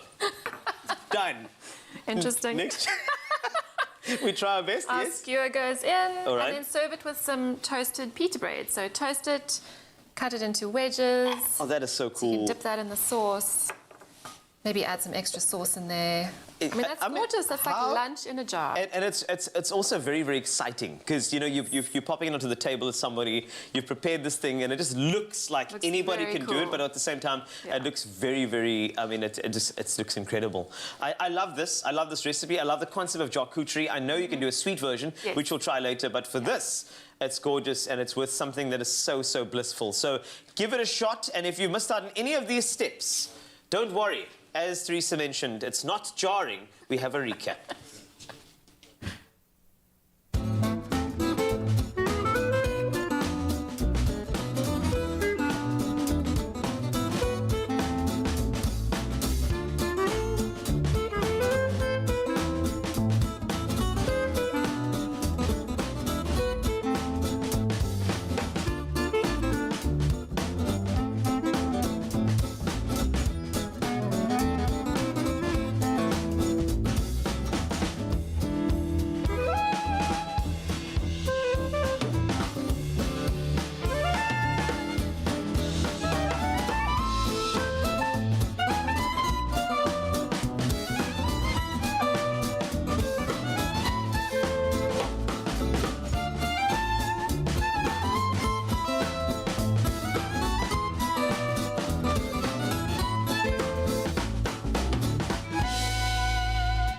Made with love by Clover.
Welcome back, everybody. This is your Feel Good Breakfast Show on S3. Happy Wednesday to all of you. It's time to meet a legend in her own right. Now, stage and screen actress Zenobia Kloppers is best known for her critically acclaimed portrayal of the iconic Fila Kumuti in the multi-award-winning film Fila Second. Now, she is not only a SAIFF Best Actress winner and a SAFTA nominee, but a voiceover artist, a singer and author as well. Now, Zenobia is the definition of a multi-talented performer, and she joined us now in studio to chat about her interview on the long-running lifestyle magazine show Pasela and what else we can expect to see her in this year. Please, can we give her a warm Expresso welcome? Zenobia, so good having you in the studio. How are you? Are you getting hot because it's hot in the studio? Because you're looking at Ryle? Because I don't know, you've just been eyeing him and you're like, hello. Look at Jay. How are you doing this morning? I'm okay. I thought about this question when you're going to ask me, like, how am I doing? And I thought, you know what? Ek gaan die rok aantrek. Okay. This is a black dress. Yeah. You know, to just kind of say, I'm in mourning because we've lost a lot of family. You know, we've lost a couple of people, a lot of friends, family.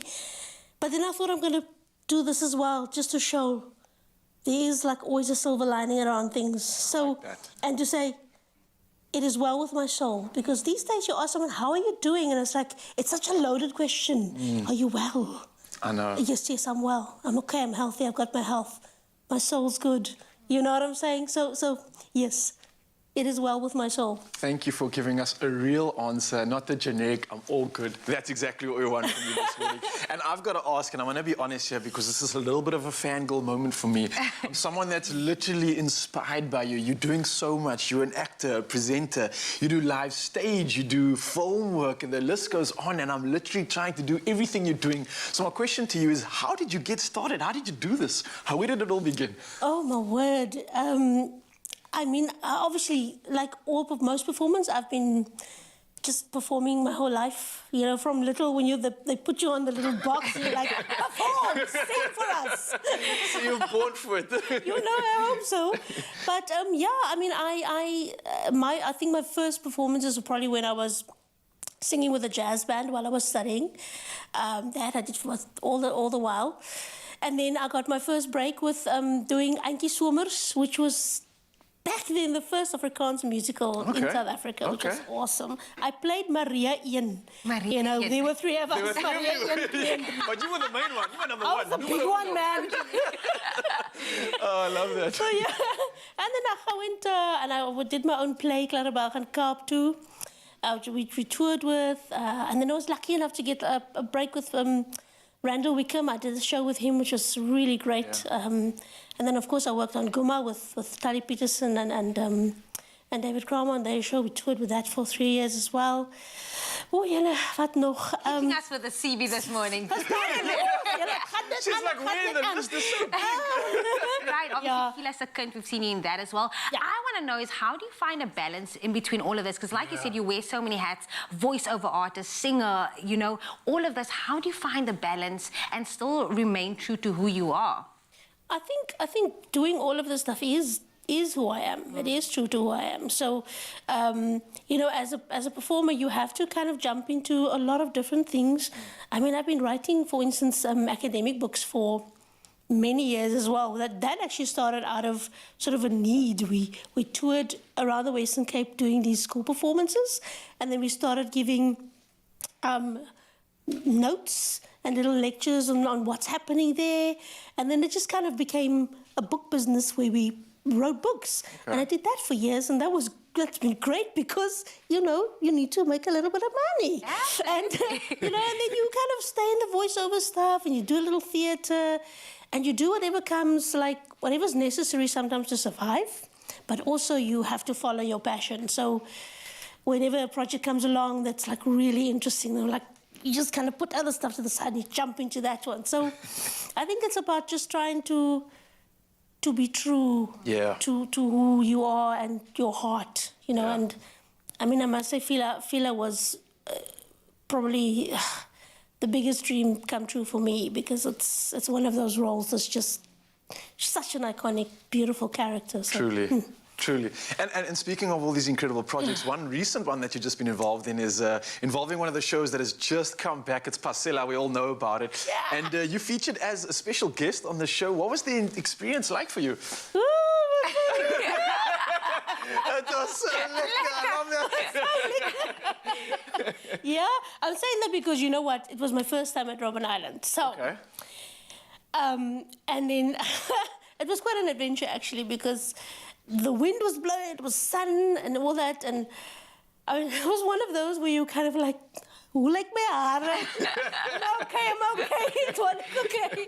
And you know, so it was a lot of fun to actually do that too. And I think it was also, you know, people always talk, they go to Robben Island and they like walking in the footsteps of people that were there and all that, and it was so enriching. And you're like thinking, oh, I want to do that, I want to do that. But when you're actually there, there's a sense of like, just this history around you, and you can't actually comprehend what it must have been like to actually be there.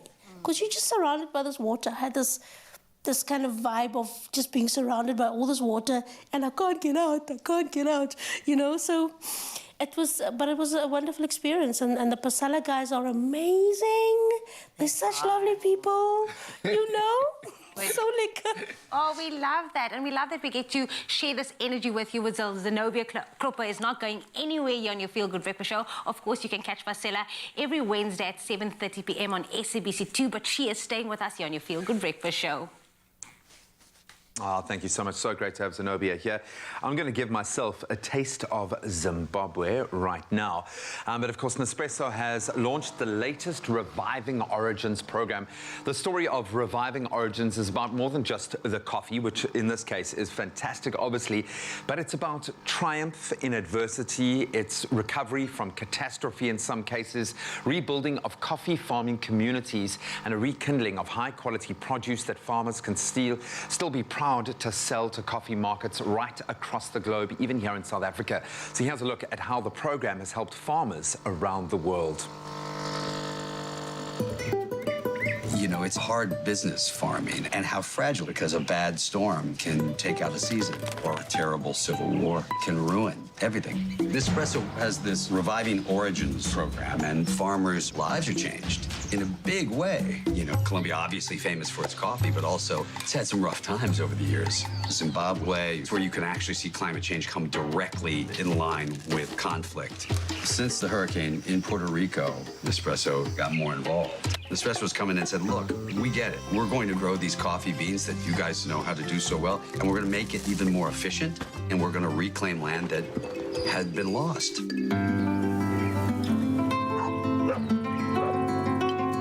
So that the farmers themselves are able to continue working and be protected. And everyone who tastes it goes, oh, I get it.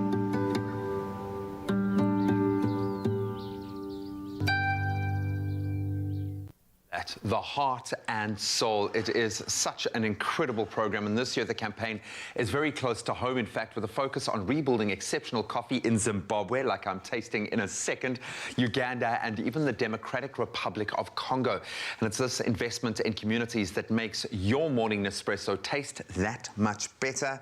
And I can tell you the proof is in the pudding. Oh, lovely.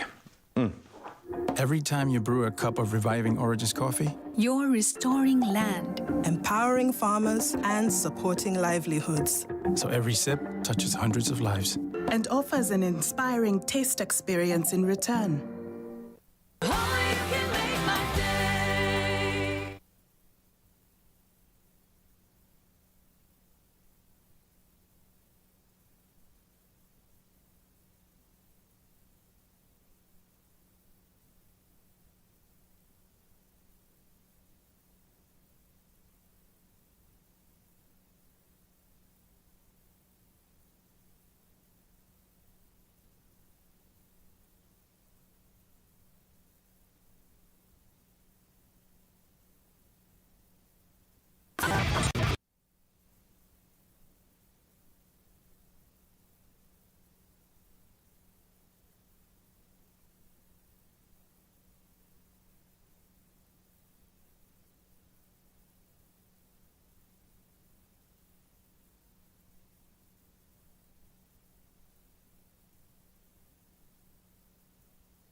It's my feel-good breakfast show.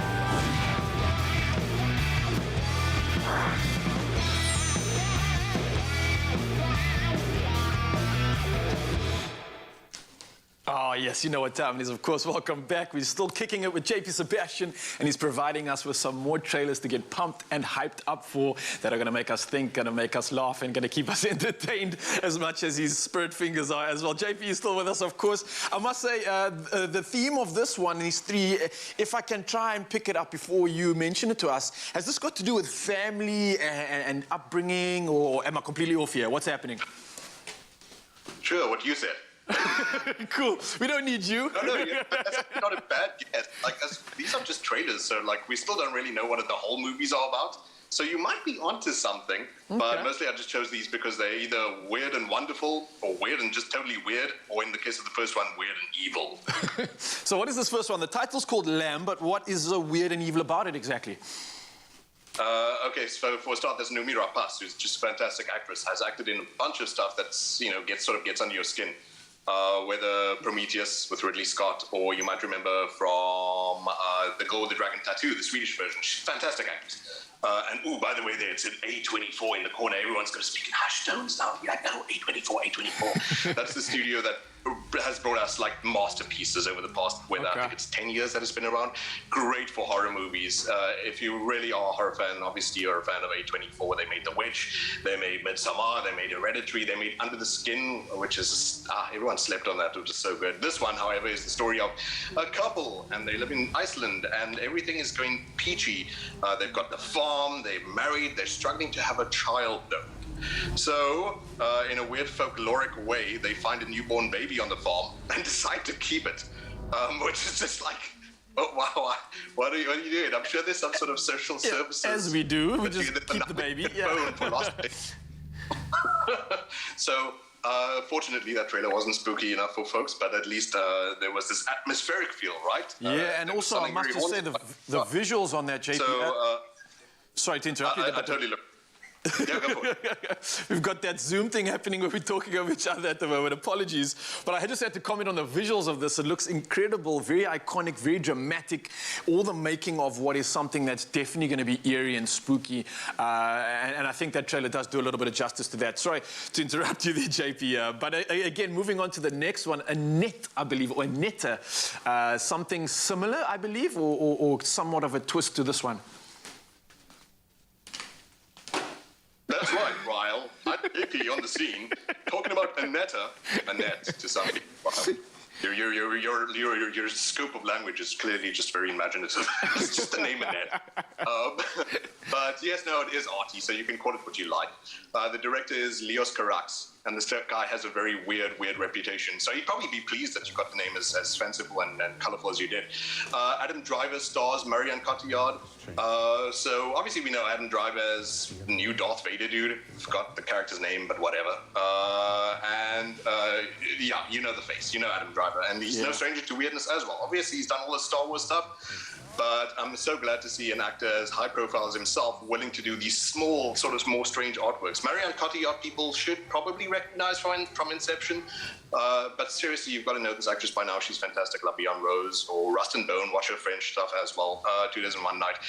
So, speaking of weird, and this is the weird trailer of all of the three. It is beautiful to look at for sure, but I do not have a clue what is going on. I don't know if I'm still in bed at the moment, or if I've got sunstroke and I'm having a fever dream. The story is that Adam Driver is a stand-up comedian, so his career is at one point in his life, he has one sort of level of high profile, and she is a famous opera singer, so it's these two disparate sort of art forms, one which I suppose we usually associate with crassness and whatever, and one sort of walk of career life, and hers with a more high-class cultural sort of life. They have a child together. The child has weird magical properties, and I think that he can regain some sort of sense of belonging in a couple that he thinks is out of his league by really taking sort of some sort of control of the child. But anyway, all you got to know about Leos Carax is that when the French are weird, they're fantastically weird. And what a great director, and I look forward to this one. No date in SA just yet, but it is going to be at the Cannes Film Festival this month. Ooh. And already receiving rave reviews. We love Adam Driver. You've got to love Marion Cotillard, and look out for it when we get a chance for it in SA, which we will. Yeah, and if the film festival is anything to go by, lots of credibility coming through there, especially when you get some good movies and good entertainment. They definitely have all of that. Now, last on your list, I don't know if I've got this correct. Encanto? Is that the Encanto. Yeah, I got it. Yes. Anything but so Encanto is obviously people by now must have realized that Disney's on some sort of bent of realizing, wait, the world is more than just America. So we've had Moana, we've had Coco, we've had Luca like 2 weeks ago, which was respectively Pacific South Islands and then Mexican and then Italian, and now Encanto is set in Colombia. And what's interesting is that the entire thing looks like it's set in one family home rather than exploring every sort of corner of Colombia, which a lot of these animations feel obliged to do. And it's nice if an animation can sort of spread its wings, but you got to know that they're doing something very special if they have the bravery to be like, it's based on Colombian culture, but how does that play out just in one tiny little microscopic family home? So it's absolutely beautiful to look at. The textures are absolutely beautiful. Everything that they must have done their research. I know with Coco, for example, the Mexican one, they made animators go live in Mexico for 4 months. We don't know those kind of details about this one just yet. But the basic story is that you've got a young lady who is a family member to a bunch of superhero types. Each one has their own power. She, however, is like you and I, pretty normal. And that doesn't necessarily sit well with her, but they all seem to get along. So musical kind of stuff. Lin-Manuel Miranda does the music there. I'm pretty glad to not have to see people like Shakira and J Balvin just because they're Colombian. Not that I have anything against them. I do. But yeah, it's the prettiness that counts, and it's the Disneyness that everyone is out for. And from the directors of Zootopia, you're not going to be disappointed. Well, Disney is also doing some cool things around the world. I love the fact that they're representing not only America, like you said, but they are aware of the fact that there's some other countries too that are also entertaining. But JP, once again, thank you so much. Coming through with the good stuff. That's all that you need in order to get you entertained, get you hyped up for the latest that's coming through. And a perfect pairing for all these movies, of course, is how to feed the belly. And I think the crew know exactly just how to do that. Let's check in with G. Yep, and there's enough to feed an entire crew here, no matter how big your family is. So a little bit earlier, we introduced you to a savory charcuterie. I'm saying it right, charcuterie, and it is very cute. As promised, it's now time to whip up a sweeter version packed with all sorts of yumminess. Your little ones and you yourself will love the treats this jar has to offer with all the indulgent deliciousness of Clover Bliss double cream yogurt, and we're using it in a very novel way. Oh, there is a little something for everyone. It's like it's a kid's party crammed in a jar. In one jar, I know. I'm loving the charcuterie is very cute. Very sweet, yeah. Okay? And it's I very love this idea. Lots of Insta-friendly. Fun. Totally. And I couldn't leave without doing a sweet version. Of course, just for me. For you. Just for Absolutely. me. No, this is super fun, and there are elements of this that you can involve the kids in as well, so they can create their own kind of movie fun day charcuterie, and we can get into it. So amazing. We've got a lot to make here. Okay. So put me to work. You do what you need to. Yes. Tell me what's going down. Okay, so I'm going to make our crispy treats, and you're going to make our yogurt-coated pretzels. Oh, so we're using the Clover Bliss twice. Okay, brilliant. And you can be flexible with your flavors. So I'm using the lemon meringue. Oh, you've got the plain there, but you could use other fruity flavors like strawberry and chocolate, whatever. Just use the lemon meringue. That's all you need. It is amazing. So, what I'm going to do is I've got my Crispies here. Okay. And I'm going to add our Clover Bliss Crispy lemon treats meringue. are amazing. See, at a kid's party, I used to eat, because my mom wasn't big on like a lot of sweets at home. It was a treat, but it wasn't like so when I went to a kid's party, I would gorge myself. I would sit there and eat handfuls of chips and sweets at the same time, because I just loved it. Get your fill while you could. I would eat all of them myself. Okay, so I'm going to be making the icing coating here. How much? Yes.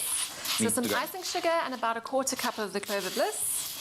And just mix that together until well combined. Cool. I have mixed marshmallows into our mixture here.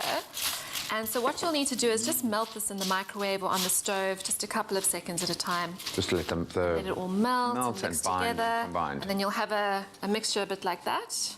And then I'm going to roll that into little balls. So those will be our crispy treats. Oh, I nice absolutely love job. that. What I'm loving here, and especially with the lemon meringue, the zestiness, the creaminess of the Clover Bliss double cream lemon meringue flavour is our secret ingredient to a very Moorish, I'm warning you, that's a warning. Not a promise, it's a warning. They are very, very Moorish. Then we're going to be using our Clover Bliss to make our yogurt-coated pretzels as well. And we're doing it with a bit of a kind of a more neutral flavor base here, but I think it's going to go beautifully with the saltiness of the pretzel. It's going to be beautiful. And moms, these jars are not only to be enjoyed by the little ones, you can treat yourself as well. I say moms, dads are probably going to get into it as well. You know that Clover Bliss is not only great for those snacking moments, but it's also versatile to use in indulgent recipes like this. You can even use it in your curries. I've been using it a lot in making curries. That's been my winter food. Okay, so I'm fantastic. Wasting time, so you're going to whisk. If it's a little bit dry, you can add some more. You just add more. Rather start from that side, you know, work from the drier to the wetter, otherwise it's going to be too, but that looks good. And all you need to do is dip the pretzels in the topping, in the yogurt, and then put them in the fridge to set. Oh, wow. So this is great, and obviously we were just saying now the kids are at home at the moment, so you can really kind of get them involved, and I do think moms and dads should indulge as well. I think we need a treat these days. We've made kind of because we're having to spend time indoors, and we've got, I mean, at this stage of lockdown now, we've got stuff going on in our house. You would know incredibly well. So we have like movie days on a Sunday where we make the little popcorn and we do our things, and this is going to be ideal. Fantastic. So what goes into the layering of the... All right, we've got treats on treats. So I'm going to put some little sweeties in here. You can obviously use whatever favorites you like. And then these are the crispy treats that we made earlier, so you can just pop a couple of those in there. Oh, this is yummy. And then we've got a berry skewer, and we've drizzled some chocolate over it. And we've got some beautiful berries still available to us, despite moving into the summer season. I mean, out of summer season. You could use any fruit, actually. Even banana slices would be lovely. Some more mini marshmallows. Look, my icing is a little bit more kind of, I'll just say I've been a bit more liberal with my... No, that's good. my coating. I'm going to put some of these pretzels inside. And this will get messy, but it's great. No, the it's little all fun. Create a clean playing space in your kitchen and just let it. I've got this one big granite space where Jack literally sits in the middle of the table so he can surround himself with flour and everything else. You have to just let go, lower your standards, and just know that you can clean it up. It'll be fine. Lower your standards and raise your expectations. That's going to be our motto for the kitchen. Oh, there we go. So I'm just filling this up. So, I mean, this is a starting point. You can get really creative with the charcuterie idea. And if you want to be inspired along the lines of what we've created already this morning, you can go to expressoshow.com. I'm going to have a taste just to see. Fantastic. But that's where we house all of our recipes so you guys can cook along even as we're doing it right now. Look at that. Oh, yum. That's a great treat. This is stunning. Well done.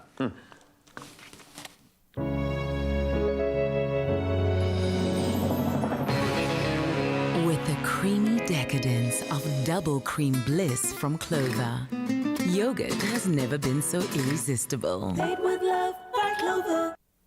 Oh, you can make my day.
Welcome back to Feel Good Breakfast Show. This is Expresso on S3, and we've got a very, very beautiful concert to tell you about. Now, let's start you off with singer and songwriter Jared Ricketts. He'll be spending his Mandela Day headlining a concert in honor of Nelson Mandela and the Leap Science and Maths Schools community. Now, the virtual concert takes place on Sunday the 18th of July and will feature performances by a few artists and include great storytelling, and provides an overall uplifting experience on this very, very special day. Yeah, now this morning, of course, joining us with Jared, along with all the guests that he's bringing to the studio, is the Executive Director of Leap. It's John Gilmore, and he's joining us in the Expresso studio too to tell us more about this incredible organization and their upcoming concert. So let's give a warm round of applause and a welcome to Jared and John. Yeah, yeah, yes! Yes! Yes! How are we doing this morning, gents? Very good, thank you. Great to be here. You guys all warm. I see you came prepared. Got my gloves. Gents, you got the gloves. I wasn't going to take chances this morning. No, I'm here with my gloves and my coat, ready. So, I mean, Jared, obviously you're a busy man as always. You've been like family to us, even throughout the start of the lockdown, feeding us with some of the gospel word and inspiration. But what else have you been up to, man? I know you're always so busy. Whenever I chat to you, there's 500 new things that you've done. What's the latest? Sure, tons. So I've got my brand testimony. I just launched the new hoodie online at the market spot if you want to get one. Okay. And working with various corporates, transitioning them still into the virtual space, and writing and recording new music. Going back to the thing that I love doing, which is getting creative with sound. And Carl has played some of my music on his top 40 show. All of it. And it's been great. It's been great. I think as much as it's been a challenging time, it's forced me to kind of think differently, do things differently. And that's why we're here today, because Leap, for second time around, is doing something completely different. Yeah. This is great, because I know that Leap doesn't leap alone, they leap together with other people, okay? I've leapt with them before, which is always good. But, John, it's honestly an honor to have you. The work that you guys do at the Leap Science and Maths School and the people that have come out of your program have just been leaders. And I don't know, you have some sort of breakfast there that you're feeding people, but naturally, everybody I meet, your students, manners, integrity, and of course prowess in science and maths, which is developed through hard work. What are some of the other things that the Leap Science and Maths School does? And in fact, if anybody's been under a rock, what are you guys all about? Well, the belief in children is critical. Nelson Mandela believed in children. Yes. And the greatest asset in Africa is our children, and we are neglecting the education of our children. So the Leap Science and Maths School stands symbolically of what's possible.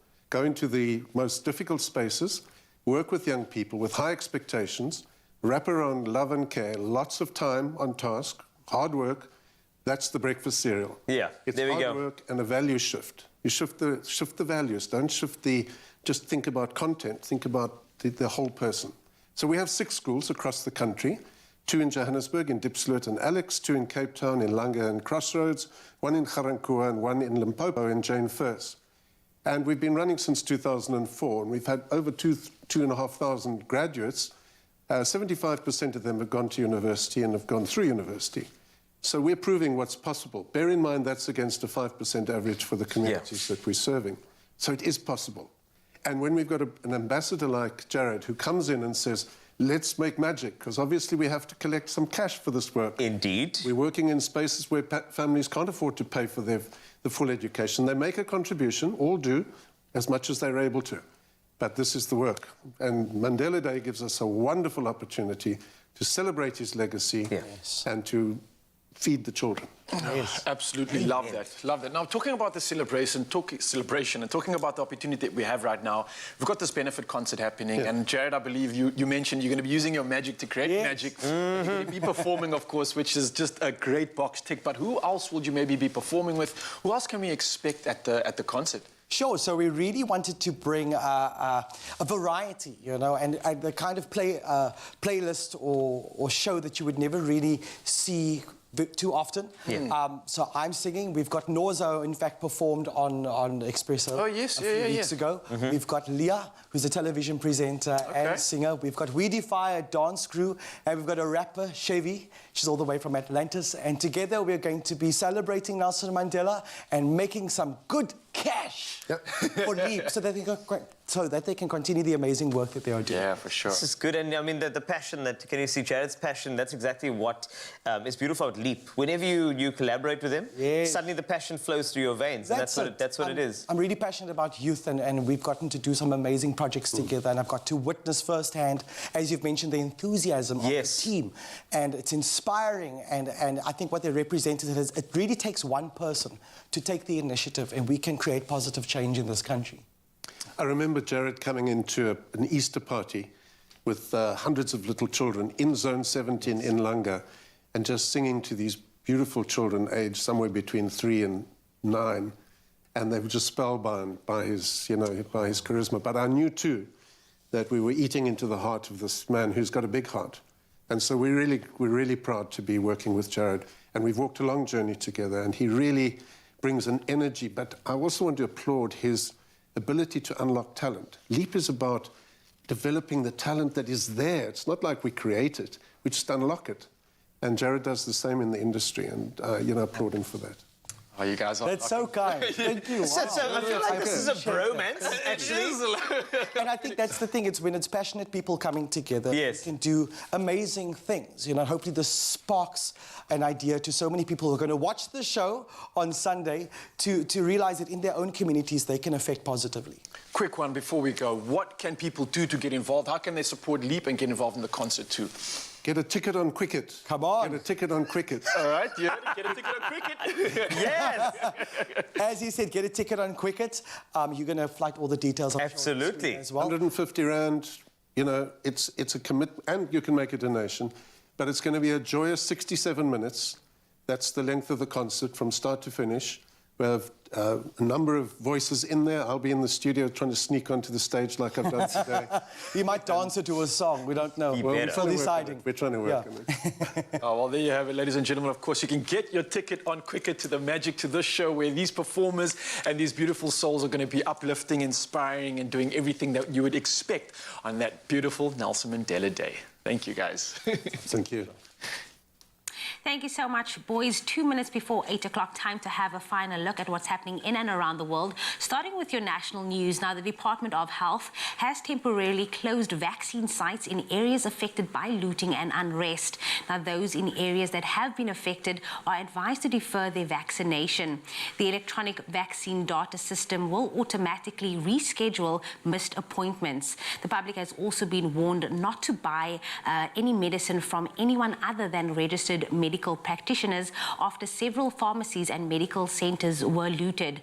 Now, stolen or improperly dispensed medicines are extremely dangerous as they have not been stored properly, may be contaminated, or could cause dangerous side effects. And then the taxi industry, business owners and members of the Community Police Forum in Polokwane yesterday assembled to patrol the city centre to prevent looting of shops in and around Limpopo's capital. Now, Polokwane Business Association spokesperson Salman Hamid said looting would lead to job losses and increased poverty. And in the Eastern Cape, residents of Gqeberha, East London and Makhanda were yesterday guarding against any attempt to create the kind of unrest being experienced in neighbouring KwaZulu-Natal. The Regional Taxi Council said its members would quell any attempt at starting riots and looting in the areas where they operate. Now, looking to news further abroad, Zimbabwe aims to vaccinate 1 million people against COVID-19 in the next fortnight. President Emmerson Mnangagwa said yesterday as he extended tough lockdown measures by another 14 days.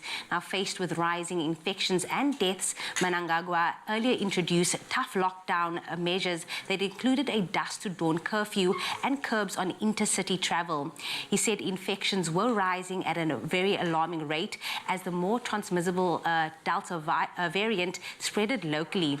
Some 900,000 Zimbabweans have received a first dose of a COVID-19 vaccine. And then staying with the international news as well, UEFA has opened disciplinary proceedings into security breaches at the Euro 2020 final, which took place on Sunday night at Wembley Stadium in London. Now, fans fisted stewards and police in attempts to break through gates for the showcase event. Disturbances caused during the singing of the national anthems, as well as invasion of the pitch, throwing of objects and the lighting of fireworks by fans will also be investigated. Now, England lost to Italy in the final following a penalty shootout after the match had extended 1-1 after extra time. And then next, the news of a restaurateur who sprouted hope after fleeing his home country. Now, Elisha Madzivadondo was always inspired by the smallest of sprouts, by the resilience and determination to thrive. Now, these tiny plants encouraged him to pursue his dreams. Because of political unrest, he'd fled Zimbabwe and sought asylum in South Africa, where he started his life over.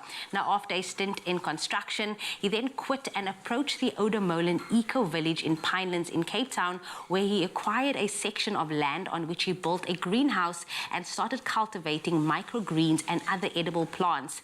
Now, with his garden flourishing and sprouts to spare, Madzivadondo decided to start his very own restaurant, and the Sunshine Food Sprouting Co. has become one of Cape Town's best-known vegan establishments. Now, every meal out of the kitchen is lovingly heaped with microgreens and sprouts from Madzivadondo's own garden, and he adds smilingly, and we quote, "One thing I will never stop growing is hope." On that beautiful note, that is where I leave your news headlines here on your Feel Good Breakfast Show.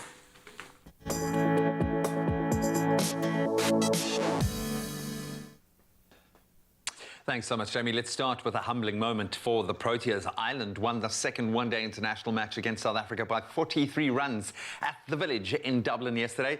Player of the match, Andrew Balbirnie, posting 102 runs to help guide the hosts to 290 for 5 in their 50 overs. Then Ireland were brilliant in the field, the Proteas failing to reach their target, posting 247 as Ireland recorded their first ever ODI win over South Africa. So Ireland take a 1-0 lead in the 3-match series, with that final ODI taking place on Friday, again at 11:45 in the morning SA time.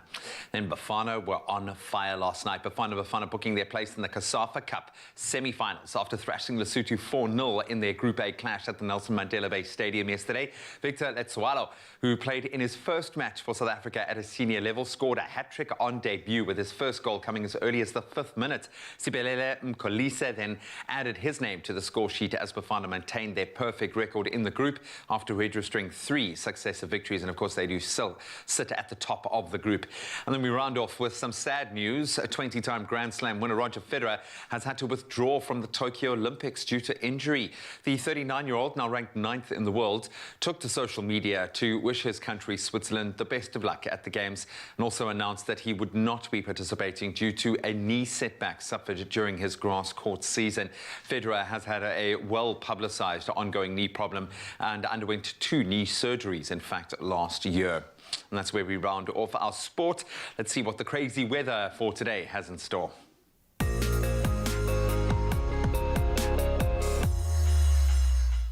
Thanks a lot, G. Well, let's get crazy. Snow has forced traffic authorities to close 3 mountain passes in the Eastern Cape due to poor driving conditions. The Eastern Cape Transport Department has confirmed that the Loodsberg Pass along the N9 between Graafrenet and Middelburg, the Penhoek Pass on the N6 and the Wappersberg Pass on the R61 are temporarily closed. The department has advised motorists planning to use the roads to delay their trips until further notice or use alternative routes. Motorists are urged to drive with caution, as information from the SA Weather Services suggests the temperatures may drop even further. Severe frost is expected over the northern parts of the eastern province today due to extremely cold minimum temperatures. The weather is expected to start clearing from this morning, with daytime temperatures only fully recovering by tomorrow. Now, it's very, very chilly in South Africa, but we do have some international viewers we'd like to focus on that will be viewing on the YouTube as well as Africa Channel platforms. And we are definitely missing some of the warmer weather being deep in our winter season. So, for our last city of the morning, we journey to Malé, the capital and most populous city in the Republic of Maldives. Now, with a population of 227,486 and an area of just 8.3 square kilometers, it is also one of the most densely populated cities in the world. Due to their underwater scenery and clean water, the Maldives is ranked among the best recreational diving destinations of the world, with over 60 local diving sites across the islands. In accordance with its tropical climate, today will peak at 31 degrees Celsius, with a passing shower or two throughout the day. Now, we started the day off this morning with some beautiful sunrise photos, and we started in Cradock, where Adrian Fransman took this breathtaking image of the full moon a little earlier this month. The colors in the sky are just absolutely stunning. Thanks for sending that through. Beverly Dixon, you too, from Warner Beach, shared this beautiful photo showing off the ever so subtle touch of pink and yellow cast in the sky as the day begins. For your 7 a.m. update, we received this beautiful photo taken by regular contributor Fatah Khan from Richards Bay. She just took this peaceful view, and she took a beautiful picture of that, and the way she started her day just sounds so majestic and looks even better. Now, last but not least, we took it down to the Western Cape, where Tanda Mahapi from Durbanville shared this silhouetted view of the mountains in the distance. If you'd like to see your picture during our weather segment, it is really simple. Just hop onto the Expresso Facebook page to share your special photo and location with us, and we'd love to see how you start your day. Now, starting the day off in many different areas in South Africa, let's go to those temperatures, and starting off in Polokwane, 4 is the way you start your day, and that rises to 15 later. Bombela, 6 to 17 for you. Pretoria, 5 to 15. Johannesburg, 3 to 12. Mahikeng, -1, that's up to 16. Klerksdorp, hello to you, -1 to 14. Kimberley, very, very cold. In fact, you are the coldest today, -5, and that jumps up to 12 later. Bloemfontein, -2 to 13. Richards Bay, 8 to 17. Pietermaritzburg, you start at the bottom with 0, but you're up to 16 later. Durban, 9 this morning, 18 this afternoon. Umtata, 1 to 15. East London, 7 to 18. Cradock, -1, and that moves steadily to 13 degrees Celsius. Gqeberha, 5 to 17. George, 5 to 15 for you. Cape Town, 7 to 15 with a 12% chance of rain. Worcester, 1 to 16. Sutherland, -3 is where you start. You're up to 6 later. And then Uppington, wrapping with you as always. 0 is where you start. 15 is your maximum today.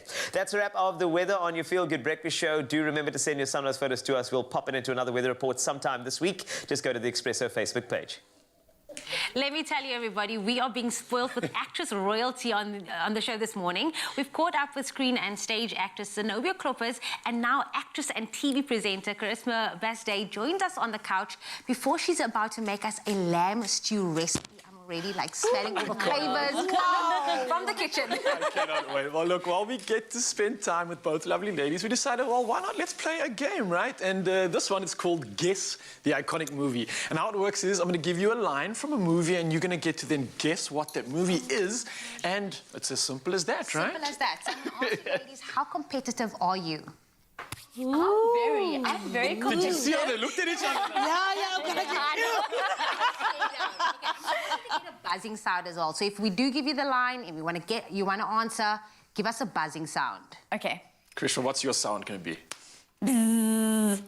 That's like a bee. I know.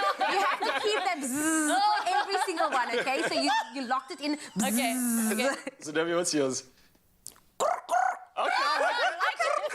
So we got a bee and a what is that? A chicken or a cockerel or cricket? It's something. We can hear it. We want to hear it loud and proud. I'll ask the first one. Okay, go for it. So the first line is, "May the force be with you." Star Wars. Yeah! There you go. That one coming through. We've got a winner so far. Okay. Next one. The line is, "There's no place like home." Definitely, Zobia. No place like what's home. it? There's no place like home. Yeah! Got that one. My brain.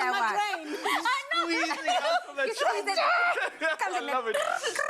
Came in just in time. Okay, so this one is... You got to do the accent for this one, right? I'm trying to swallow. Okay. My mama always said, life is like a box of chocolate. You never know what you're gonna get. Forrest Gump. Oh, yes. Love it. Both of you for that one. What's the score right now? So it's 2-1, right? 2-1. I think it's 2-1 to Karishma. All right. So the next one is, magic mirror on the wall. Who is the fairest? Wow. I don't Ask know. the question again. Now we'll start from over. Magic mirror on the wall. Who is the fairest one of all? There you go, Carisha. Snow White. Yes, it is. Well done, well played. Please know in which year. For extra point. No, I'm joking. I'm teasing you. Okay. This one, the mommy brain might come out for this one. Just keep swimming. Oh, no. Okay, Krish. Story. No! Which one is this? Finding Nemo. Oh, no. I said the mommy brain was going to come.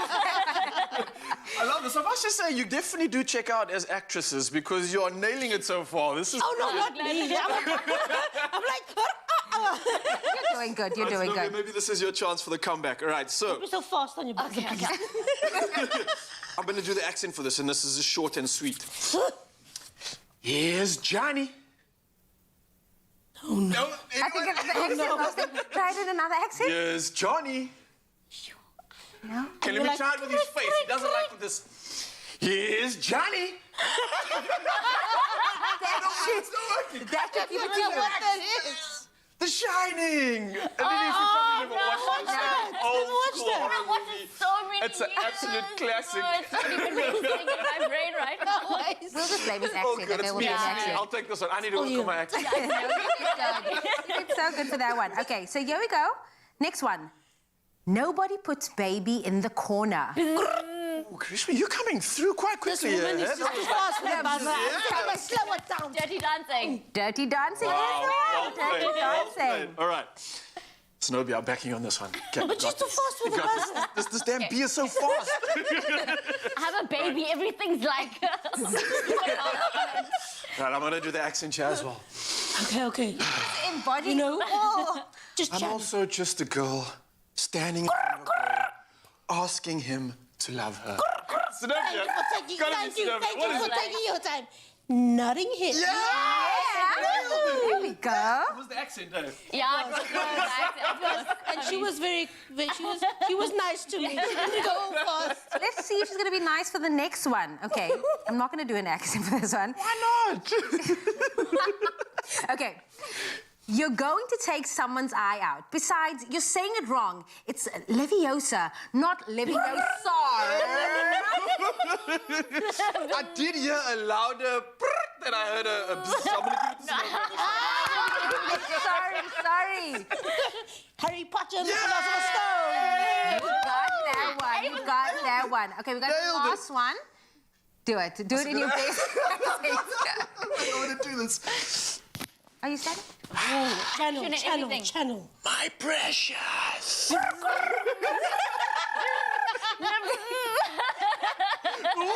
don't know. I was so focused on you. Both know this First one to start the movie title. What? Lord of the Rings. What queen? You should do a tie on that one. Yeah, exactly. I think so. This is too easy for you, clearly. Either we need to stop acting so well, or you guys are just too good and you know Yeah, you I do think this, but stop acting so well, guys. I was just take over our jobs, exactly. But it's always good catching up with you, Krish. We're not done with you yet because we are going to be feeding the belly. You got something beautiful in the form of lamb, which we cannot wait for. I do.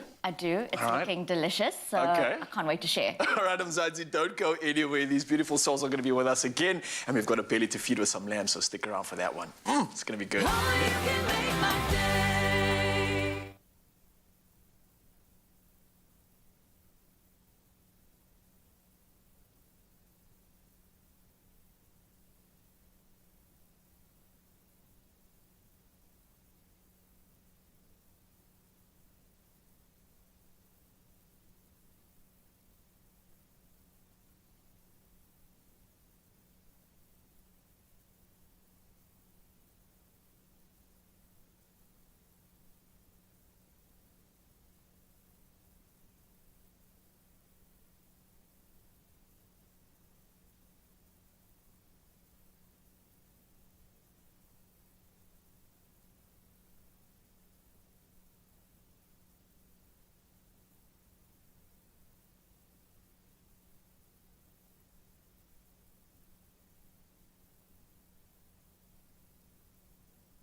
Welcome back. You're live with Expresso. We've still got 45 minutes to relish with you, and we're going to do it in style. As the saying goes, when a guest sits down, there should be something beautiful and inspiring to look at. So maybe you're having dinner at Jamie's house and you get to stare at that gorgeous face. Well, the next time you plan an intimate lunch or dinner, set your table with monochromatic black and white crockery that goes with everything. But just in case you need something extra or some extra guidance as well, we met up with Precious the planner at the Forum White Light, where she sets a table using some of her favorite Woolies dinnerware. Let's check it out. Hi, I'm Precious the Planner, a luxury wedding planner and event designer. Today, I'll be taking you through a masterclass on how to set up the perfect table at home for a lunch or a dinner. For today's masterclass, we've gone for a monochrome concept. I've placed all my chargers on the table already. As you can see, I'm placing my last one. So after our charger plate, the next step is your side plate. These are normally used for your salad. Place it on top of your charger. With a monochrome theme, you've got the opportunity of having a very simple design for your table. Simple yet bold.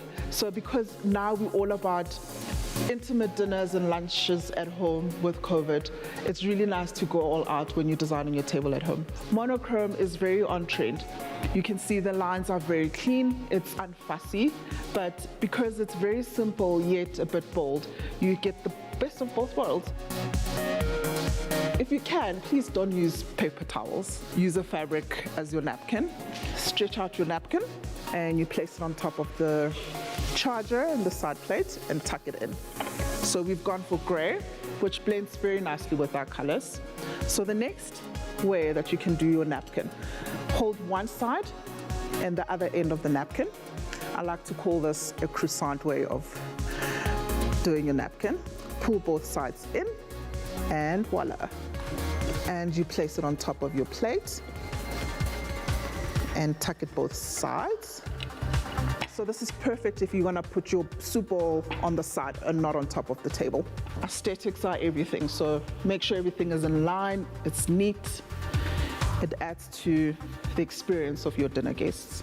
I really enjoyed shopping for these items, so they're very clean. I went for clean lines, and you know, looking around at Woolworths, it made it so easy. The homeware section, you've got so much to choose from, so it wasn't really hard to find the items that I needed to make my perfect table. So next, I'll be placing our soup bowls on our tablescape. This goes directly on top of your side plate and your napkin. Another tip I can give you is a white dinnerware. You can never go wrong with white. So I've chosen white soup bowls, and they are unfussy, clean lines, perfect for our monochrome theme today. And I think it just complements our boldness with the black. Our next step, we'll be placing our glassware on the table. We have a champagne glass as well as our red wine glass. Your champagne glass goes at the back and your red wine glass in front. For a more formal setting, you'd probably have 4 glasses on your table, which is your water glass, your white wine glass, in addition to these 2. Today we've got a very simple setup because it's for a lunch. And importantly, your glassware should always be on your right-hand side. Remember, sleek glassware creates beautiful dimension for your tablescape. When it comes to your cutlery, your knife should always be on your right-hand side and your fork on the left-hand side. Your soup spoon should be on the right-hand side next to your knife as well. As you can see, our cutlery is quite interesting. So we've gone for a charcoal cutlery, just a little bit of chrome. It complements our napkins very nicely. When you want to play with a bit of dimension and give your table character, cutlery is always the good way to go. For our final step, it's our finishing touches. I'm all about details, so flowers. So here, because of our monochrome theme, I've gone with black hydrangeas. These are preserved, so they are very sustainable. And if you love entertaining at home, they'll last you even longer. As you know, I've played a lot with white today, so white will be the perfect finishing touch. We have our orchids. These are also silk flowers, so they will last you longer as well. But if you love fresh flowers, grab a bunch of fresh flowers just to lift up the table. And there we go. To add a little bit of texture, you can add a throw or cushions on your chairs. But if you like clean lines, you might as well just leave your chairs blank as they are. And there we go, our monochrome table. I hope you got inspired and got some valuable tips. Happy hosting.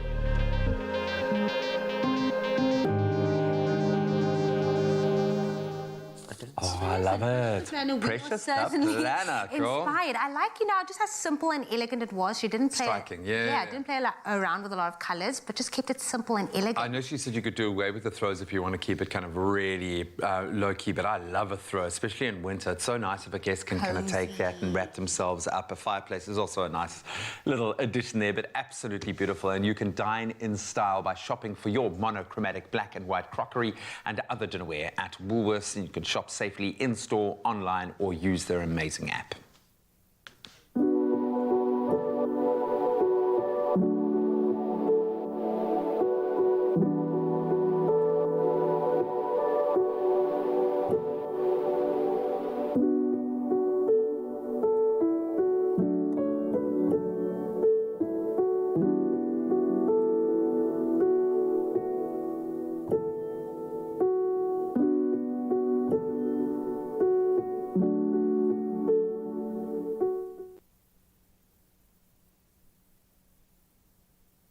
Well, now that we've got the table sorted, it's time to consider the delicious food and, of course, plating too. Now, if you're cooking, and if cooking makes the pots, then you should enter to be a contestant on Colour Your Plate with Koo. Now, the new reality cooking show is your chance to be Mzansi's next cooking star. And this morning, we're joined by the lovely Karishma Bazday, who will be joining us, of course, and she is a guest judge on the Colour Your Plate with Koo. And we're going to be making something absolutely delicious that we call Colours with Lamb Stew. And it's a lamb stew paired with maize meal and Koo beetroot, peas and corn. All the good stuff that we need. And here to show us, of course, is the illustrious soul herself. Yay. What are we doing? I'm so excited for this. I love the fact that we can eat a rainbow and that it's going to taste so good.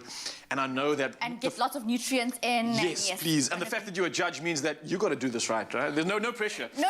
You see, I'm the judge. I'm not one of the contestants. But I do love to cook as much as I love to eat. Yeah. And I think, with winter, we all want something really, delicious and nutritious. And some heartwarming food. Yes, please. So we're going to do a lamb stew. All right, I'm listening very carefully because I'm wanting to try and maybe show this off to the parents as well. So I think it's going to be a winner. Okay, so we're going to put a little bit of oil.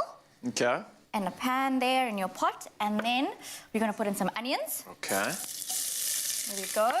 And then I'm just going to do a little bit of garlic because I love some garlic. I mean, what is not good with garlic? And I see you got a little fancy maneuver now. You're getting the garlic in the pan. Right? I mean, you can chop the garlic, you can crush it, you can do whatever, but I find this just gets, all the flavors really going in there. And then we're just going to give it a little bit of a stir. So this is the saute, is that right? Part of the meal? Yes, just let everything saute, let those onions just kind of, get nice and caramelized for a little bit because you want to get a lot of flavor in there. And then once you've got that going, you're going to pop your lamb in. And you've got some beautiful chunks of lamb. Oh, I know. Some of the sweetest and softest meat as well. And with the lamb, you really want to get some nice color on it. So you want to just leave it in there to get nice and brown, I suppose, because all of that flavor is then going to be able to go into your stew. So so you want to kind of get everything dancing and absorbing, get that rainbow to play with each other at the end of the day. I love it. And then I'm just going to chop up some tomato. Okay. But you can mix the corn and the peas in that bowl because that's going to be one of our And I love the fact that this is as easy as you just telling me what to do because it comes in a can, it's all prepped up, it's all ready to go. I don't have to do a lot of work. And for someone that's always just on the go, with not a lot of time on my hands, this is perfect. That flash life that we all live through. And one thing I must say as well, no matter your preference, Koo has the right beetroot as well for you, which is something that I believe we're going to use in this recipe too. Now, it's sliced and it's grated. Again, we're talking about convenience. And new favorites like the diced beetroot with Mrs. Ball's chutney sauce range is something that I need to try out. I haven't had this before, so I'm so excited to see what you're going to do with it in this recipe. I'm just mixing this up as usual, right? Nothing fancy. Nothing fancy. You're not going to judge me. Quick and easy. Quick and easy. Okay, I think my work here is done. How's the meat looking on your side? It's looking good. It's looking really good. We're getting some nice color on there. so you've just gone through the browning phase, right? Yep, exactly. And then once your meat's nice and brown, you're going to add a little bit of tomato paste in there. Another color coming in there. Another red. color. Yes. Giving some nice depth of flavor as well.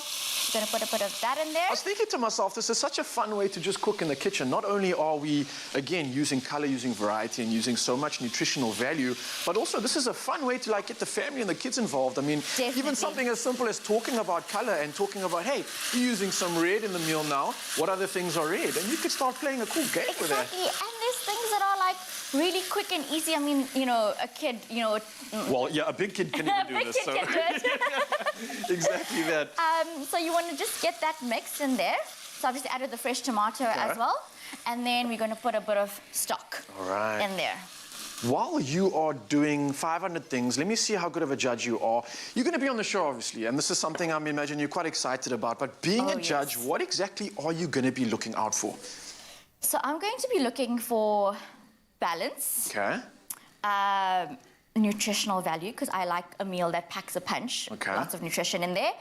And obviously deliciousness. Yes, please. I mean, that's the main thing, right? Of course. And lots of colour on the plate. I mean, I know we're talking a lot about colour, but you really do eat with your eyes. And, you know, I want something that's vibrant, you know, that's going to entice me and be like, oh, that's so delicious. I really want to, you know, eat that. And is it something, I mean, you're obviously well-versed in the kitchen, just seeing you doing your thing, you're in your flow state over here. Is this something that you prepare for the family as well? I mean, you've got kids, right? So exactly. You're feeding them as much rainbow food as you're eating as well? Of course. It's so important. And kids also love colour. Yeah. You know, they're attracted to this. I mean, and also different sizes of things. Like, you know, my kid will love the peas and the corn because it's little, you know, tiny things that, you know, she can pick up. Okay, so we're going to leave that for a good 30 to 40 minutes until your meat is nice and tender and soft. But obviously, because this is TV, yes, voila, fast forward into the future. Really, yeah. So I'm going to take a bit of this. This is going to be one of our sides. Okay. I'm just going to place. So far I'm seeing, I think white counts as a colour, so that's 3 colours so far, yes? It's all the colours. Does white all count the colours as a together colour? maybe, or is it black? I'm not sure. I don't know. I don't even know. Okay, and then this is the new shoot that you were talking about. With the Mrs. Ball's chutney, I mean... Doesn't it sound divine? It does indeed. The fact that it's already sliced, everything is prepared. Just I don't need to do anything, just dish it out of the bowl. No, exactly. Yeah. Okay, so I'm going to pop that, a little bit of that on there. Yum. How beautiful does that look? Good. How vibrant is that colour?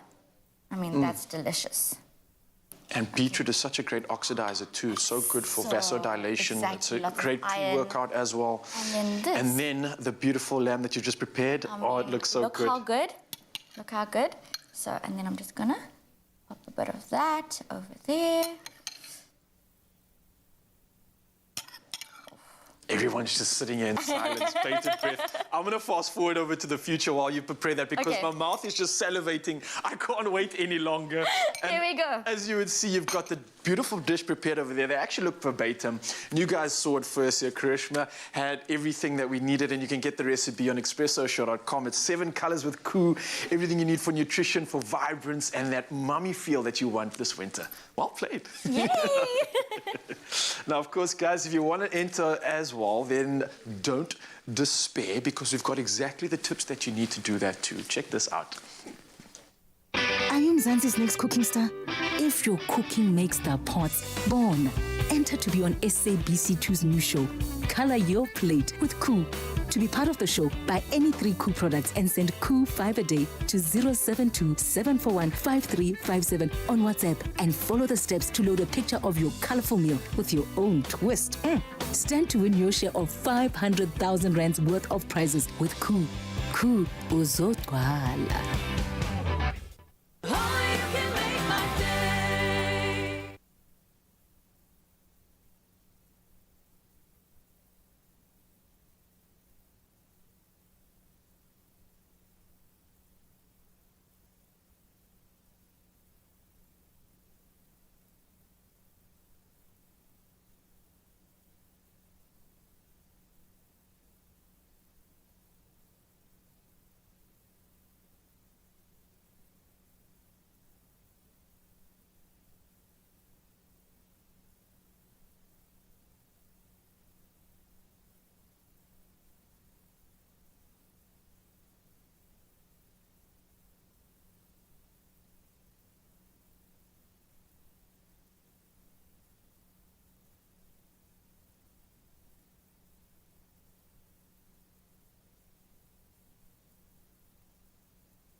Nourish your skin with Ingrams for Men, enriched with triple glycerine.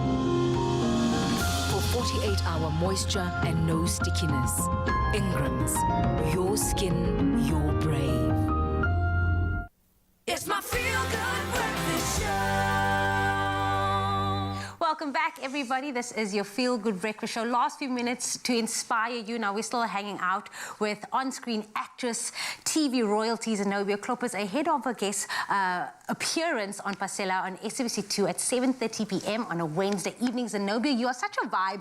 Ryla and I were just speaking like your energy is just so fresh. I mean, we love having you here and just speaking about all the amazing things that you're doing.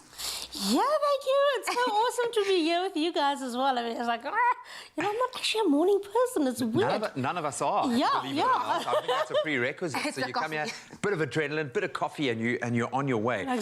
I would imagine for being an actress, being in this space where you've got to be quite out there and extroverted, could be quite difficult because you've got to go into your inner space when you act. And I'm going to ask you to take us back to the inner space that obviously garnered you incredible acclaim. A brilliant award-winning performance in Phyllis. So congratulations on that. Thank you. Thank you. What was that process like? How wonderful. I've been able to taste film here and there, and it's amazing to be a part of such a big collaborative effort. But to be able to get it right and then to look back and for other people to acknowledge and recognize your performance, how good does that feel, and what was it like making the film? Oh my word, it's amazing to be acknowledged for work that you've done, especially work like this, which is it's such an iconic character. Yeah. You know, it's an important story to tell, and I think on that set it was really a collaborative effort. I mean, the entire team was incredible, and we had a wonderful director, Brett Michael Innes. And you know what? I credit him a lot with how Fila was played, because he had a very particular idea of how he wants the character to come across. I've played her in theatre before, and it was very much, hey, come here! You know, it was like very, it was very out. Yeah. And obviously theatre's bigger and it's wider, but I always had a desire to play the inner turmoil that she's going through, her inner life, which you can't show in theatre. So when Brett, you know, asked me to do Fila, it was an opportunity to actually play the inner life of this woman and truly show what's going on in here and in here. And for that, I'm eternally grateful. I mean, it's... That's got to be a role of a lifetime. Surely, that's got to be a role of a lifetime. It is. I mean, it's got so much scope. I don't know how to describe that process. And I mean, I remember this one scene I did. They shortened it from what it was in the theatre, and it was an entire scene with like lots of dialogue in the theatre production, and in the film, it's just 2 lines on the page. And during those 2 lines, between the spaces, in my head, I'm going through all the lines. And I'm basically saying that. And that was amazing because it kind of gave this inner life in the eyes, you know? It was an amazing experience. So beautiful. You spoke about the cast as well, but what was it like working with the late Charlene Surtee Richards? I mean, that must have been amazing as well. Yeah, no, she's amazing. The weird thing is we actually never worked together. That's actually the strange thing. About a few months before I got cast to do the film, I had replaced her, not replaced, but I stood in for her for 2 weeks in Carnival City because she was doing the theatre production at the time. And she had other commitments. So I stood in for her. Luckily, 10 years before that, I had actually played Fila under Sandra Prinsloo for the same company. So I knew the role and it was just stepped into it. And we chatted a little bit and we kind of like WhatsApped and so on. And that was lovely. But weirdly, we've never worked together. You've walked this parallel path throughout your life. That's crazy. And the weird thing is, I mean, when I did the Fila, when I stood in for her, her costume fit me, her shoes fit me. It was so weird. It's like, are you sure this is much? We just kind of... You're cosmically connected. Cosmically connected. To be. I absolutely love that. And of course, we grieve her passing within the industry, an absolute loss. Looking forward in your career, I know, interesting year. We've seen a lot of the actors that we've spoken to are finding a new way of being able to operate. What are you most excited about? What new projects are you involved in? What can you tell us about? Oh, okay. So I guess the biggest thing that's currently showing is Decentrum on SABC2. Yes, that I'm playing a lovely character, Lucinda Jackson. She's just calm through the storm, you know, which is like to play. We need a bit of that in our lives right now. That's cool, yeah. And it's such a lovely series because it addresses social issues, which is great. Yeah, I hope people are enjoying that one. And then I just shot on something else, but I may not say anything about it, but people must just look out for it. They're going to absolutely hate this character, which I'm looking forward to. It's going to be one of those love to hate people. I can't believe it. I can't imagine not being able to love you to bits and pieces. But we have to ask you, obviously, Pasela, you are a guest, you make an appearance there. Without giving away too much, what can people expect with this episode as well? Oh, yes. You know what? Pasela. I mean, look, it's an iconic show as well. Yeah. 13 seasons, it's amazing. I remember actually when it started back years ago. I remember when it started. It's so weird to be at the end now. Anyway, so what I think is really amazing and why people should actually watch this one is, you know, we're going through such a lot of stuff now. This one is an outdoors one. It's about sort of, we've been going through so much. You know, we've got this virus, we've got this unrest, and it's so easy to fall into darkness and to let yourself become hopeless. But it's important to try and see the silver lining of things. So this show, even if you're sitting in your lounge, you're like, okay, you're going on an adventure outside with people. That's the first thing. Secondly, you've got Robben Island, you've got the Rose Garden, all of that. And it just reminds us again, what a beautiful country we live in. Why we need to fight for it. And I mean, the intense thing for me is that it's at Robben Island and then we go to the gardens and so on. But Robben Island, to just remind us where we came from, what have we been fighting for, and just kind of thinking, through all that darkness, those people that were in prison there, they kept hopeful. And they prevailed. They prevailed. We can prevail, man. And I think that's a very important message here. And I'm so delighted to be a part of that now. Really, I'm so delighted. Take a deep breath and just get out there and experience it. Anything that's going to allow us to delve a little bit deeper into your world and your amazing life and your amazing personality, sign me up. You've been a joy to host this morning. Thank you so much. You are so special. Thank you for having me. It's been so amazing to be here with you guys. Wow. Just trying to imagine that character that everyone's going to hate. It's impossible. I don't know how, but she is that good an actress that she will pull it off. You can catch Zenobia on Pasela, and of course Pasela going out every Wednesday, 7:30 p.m. on SABC2. Yay. You know, we all need some upliftment, and this guy is about to give it to you. Singer-songwriter and former presenter searcher on 3 Finest, Jared Ricketts, is on stage along with his phenomenal guy on keys. His name is Roderick Andrew McKay, because I asked for his middle name and he gave it to me. So here's a song that will uplift you in your Feel Good Breakfast show. This is Your Lord. Enjoy.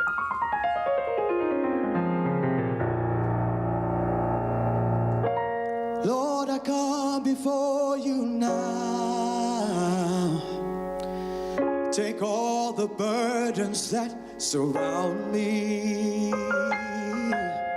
Release the chains that pin me down, so I can reach out for your glory. Searching for the cure to make it better. Praying on my knees, now I remember.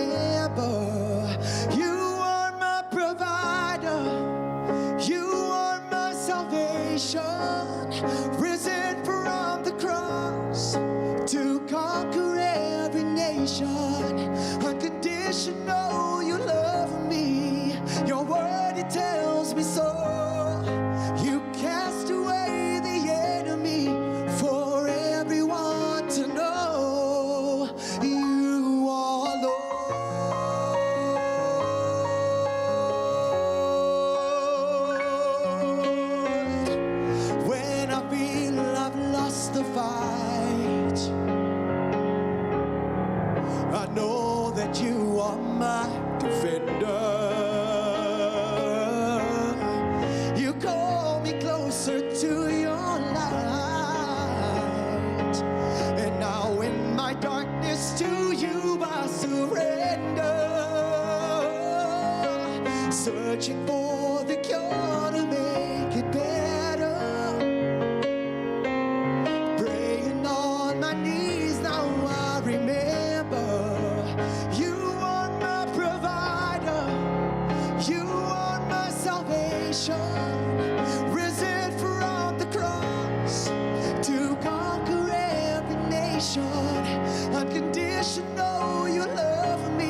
searching for the cure to make it better.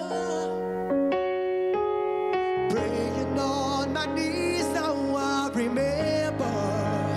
You are my provider, you are my salvation. Risen from the cross to conquer every nation. Unconditional, you love me. Your word, it tells me so.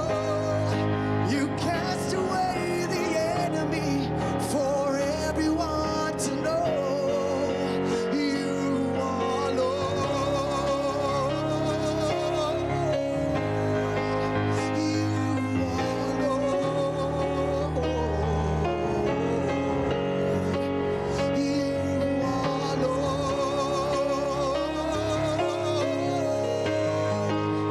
You are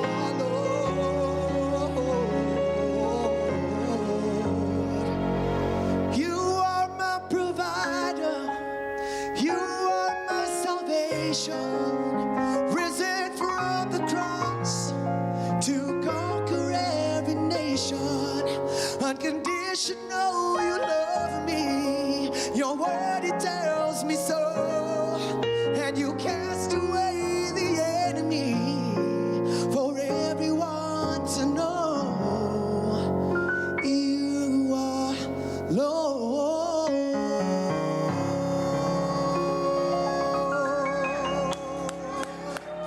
Amen.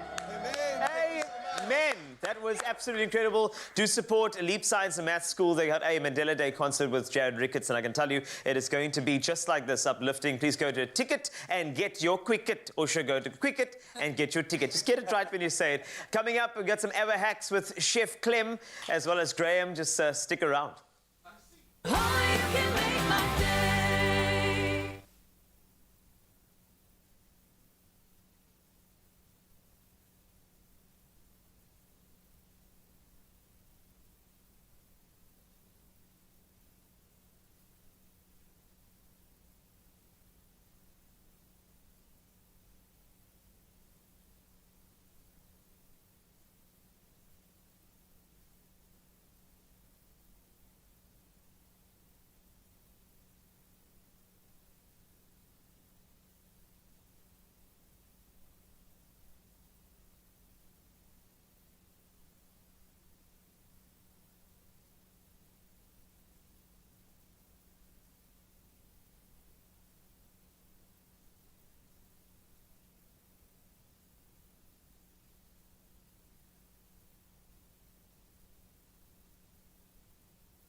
It's my feel-good breakfast show.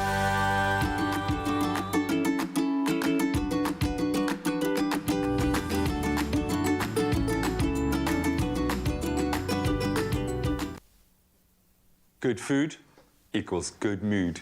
So from pickling avos, yes, it's actually a thing, to freezing them so that you can use them in a quick smoothie. They're amazing in smoothies. We've got 3 avo hacks you simply have to try. They came to him in a dream. Our sage of all things avocado is here. I love avos. I love them so much. And I want you to open my eyes with 3 kitchen hacks that we might never have discovered before. Okay, first of all, I'm going to teach you how to rock out with your guac out. Okay, do it. It's a good one. It's a delicious one. Make it go farther, eh? And what I love about avo is that by adding certain ingredients to it, you can make it like to stretch out. Yeah. So you're going to make a guac for me, but can I borrow some of your spring onion? You can, man. Okay, It was so- yours to begin with, so it's fine. There we go. Done. So I've got 2 avos, a haas, and a fouette for you. Okay. I'm going to ask you to get them into the bowl. All right, any which way I can. Any which way you can. You see what I've done for you already is I've already split them. Shh, look at that, eh? Perfect. Yeah, I mean, how? Perfect. Don't you get this overwhelming like sensation of like just achievement in life when you open an Avo and it's so beautiful and it's green and it's creamy and there's like blemish. Who taught me this? Who Let's see did? if it works. It's not. Oh, it's Here you not go. working. Here you go. Here you go. You can get that out. Okay, so let's talk about Avos. So what's amazing with Woolies Avos, they're local and they're available all year long. Remember the struggle when it wasn't Avo season? Yeah. And people used to start just crying for no reason. They're like, what's wrong? No Avocado Avos. don't. Avocado don't. No. I mean, I've spent a lot of time with the Avo Growers Association of South Africa, and they've worked really hard to extend our Avo growing season here locally, and we produce some of the best Avos in the world. Talking about like the people involved with growing, sustainability is the next thing, right? Isn't it amazing? Woolies have got rid of... Hey, look, it's working. Ta-da! Now it's working. Amazing. I actually like the tip. Ta-da. Woolies have gotten rid of the polystyrene pack, so now they've gone for the recycled... Yes. This is made out of 63% recycled paper already. Whoa. Calm down, Okay. calm down. You see Which how is really that amazing. shocked me, eh? Okay, so while you're doing that, I'm going to go to the next one. Yes, you can freeze your Avos. So all you do is you mash them, pop them in a little ice cube tray, and then they'll just live in the freezer. And when you need to make a smoothie, get that in. It's the good fats. Raul told me it's okay. An Avo is fantastic in a smoothie. The textural element that it adds, it really is creamy, smooth, and wonderful. So we're using some oat milk, a little bit of honey, just a little bit, just for the sweetness in there. So you're gonna, oh, by the way, you're mashing that with a little bit of plain yogurt. Okay. Don't go and add strawberry flavor. No. We're gonna keep it nice and neutral. Go for plain yogurt. So I've got my Avo in here. I've got my honey in here. We're going with a little baby spinach. Okay. This is how we use So our healthy. ice cubes. And the thing is, you can introduce Avo and spinach into sweet smoothies, believe it or not, because, and the nice thing is, you're still getting the nutrients in that you need. You're getting the nutrients what you need. Okay, that's good. actually, Salt, pepper. There's your green smoothie, Shrek surprise. And it's really creamy and delicious. Okay, so we've got our guac on the go. We've got our smoothie going. I'm going to teach you about pickling. Avo. Yes, you can. Lemon in the... Yes, of course. Okay, so pickling Avo, not really been done before. Oh, this is a lemon gold. It's a lemon gold. Show them. Show them. Seeds. No Look at seeds. That. Not a seed in sight. Okay, so pickling Avo is super simple. You can normally make a pickling liquid, but Woolies have this new bottle of pickling brine already. It's already done, so you don't need... Crazy mad scientists. So all you have to do is just slice up your jalapenos, pour this over, pickled jalapenos done. You don't have to do anything. It's all done for you. So super simple. Yes, as you say that, my mouth just like filled with moisture to the point of not being able to talk almost. Okay, so super simple. Get your Avo sliced up. Get it chunked again. Again. So amazing. Every time you open an Avo, it's just so beautiful. Okay, a little bit of salt, a little bit of pepper goes into your jar. Garlic, you can smash it. You're gonna add it whole. Get your pickling liquid in there. A bit of chili.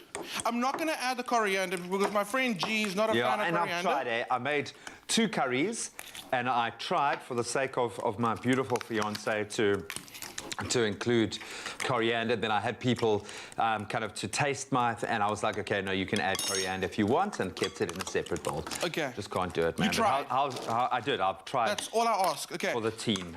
Oh, that's looking great, eh? How's that looking? That's good. That's good. Can I get some nacho chips? What you're gonna do then is wedge up your Avos and pop it in the pickling liquid. And literally, you've got pickled Avos, and it's so good for breakfast. It really is. So, got a little bit of baby spinach going down here. Gonna get myself a fried egg. We were talking about it now earlier, saying the simplest foods are sometimes the most satisfying.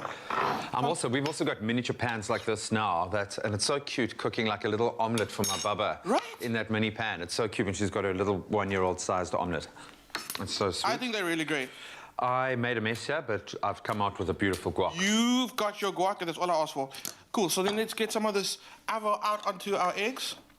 Just a little bit. Oh, that's so exciting. You can find all of these Avo hacks and a host of amazing meal tips on woolworths.co.za. You know what I would add this from Woolies again, some smoked chili flakes. Yes. Just round it off, tie it all together. Absolutely. Give me some elbow. Give me an elbow cuddle.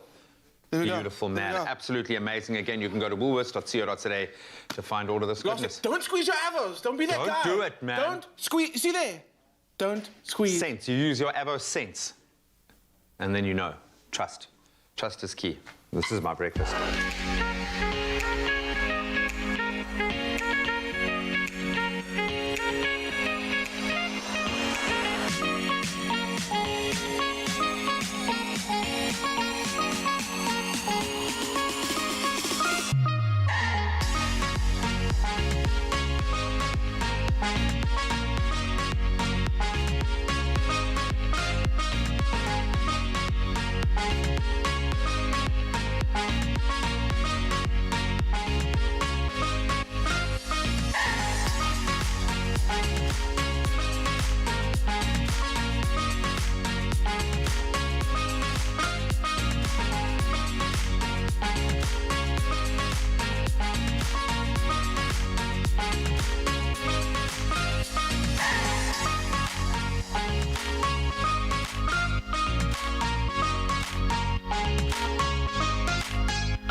If you eat, sleep and dream of baking, enter the Tastemaster SA's new season starting in September on SABC2. Grow your career in TV and as a baking influencer and stand to win 20,000 rands cash plus 50,000 rands worth of premium kitchen products. To enter, share a video of you baking a wonder you've created with tried and trusted Royal Baking Powder. Upload your video and complete your application on the tastemaster.co.za website. Entries close Sunday 25th July. T's and C's apply. It's my feel-good breakfast show.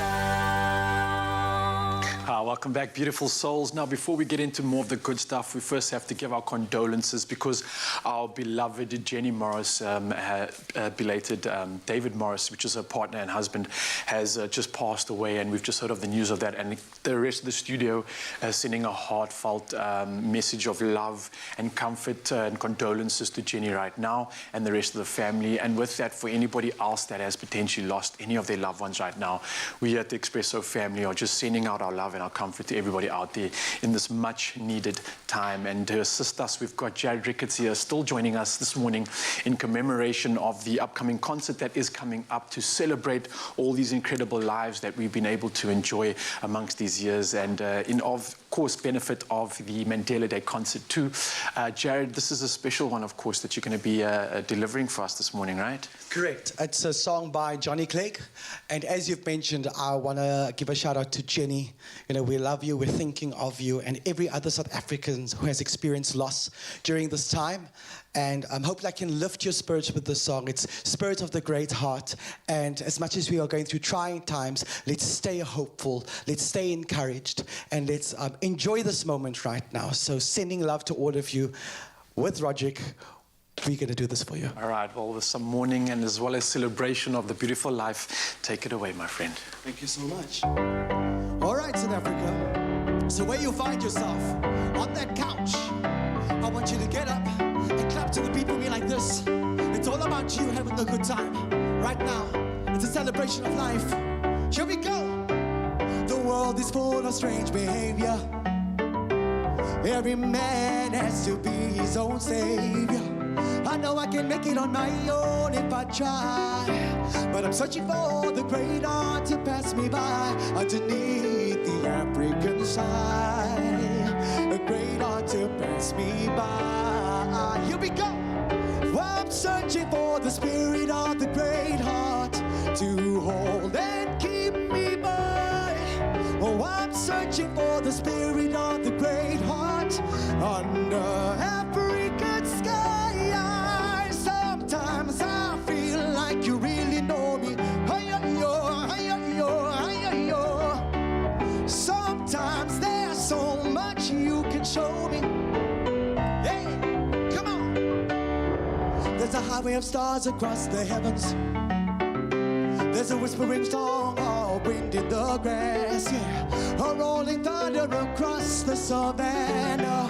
A hope and a dream at the edge of the sky. And your life is a story like the wind. Your life is a story like the wind. Sing along, come on. Well, I'm searching for the spirit of the great heart to hold and keep me by. Hey. searching for the spirit of the great heart under African skies. Sometimes I feel like you really know me.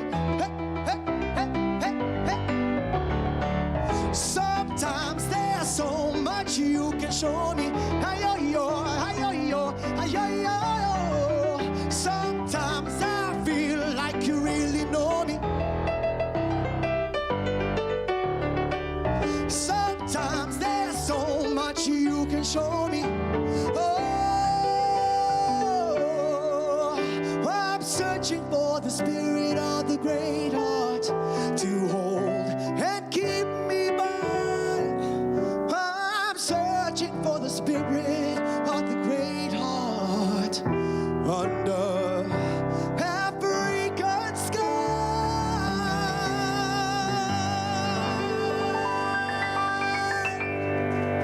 Thank you.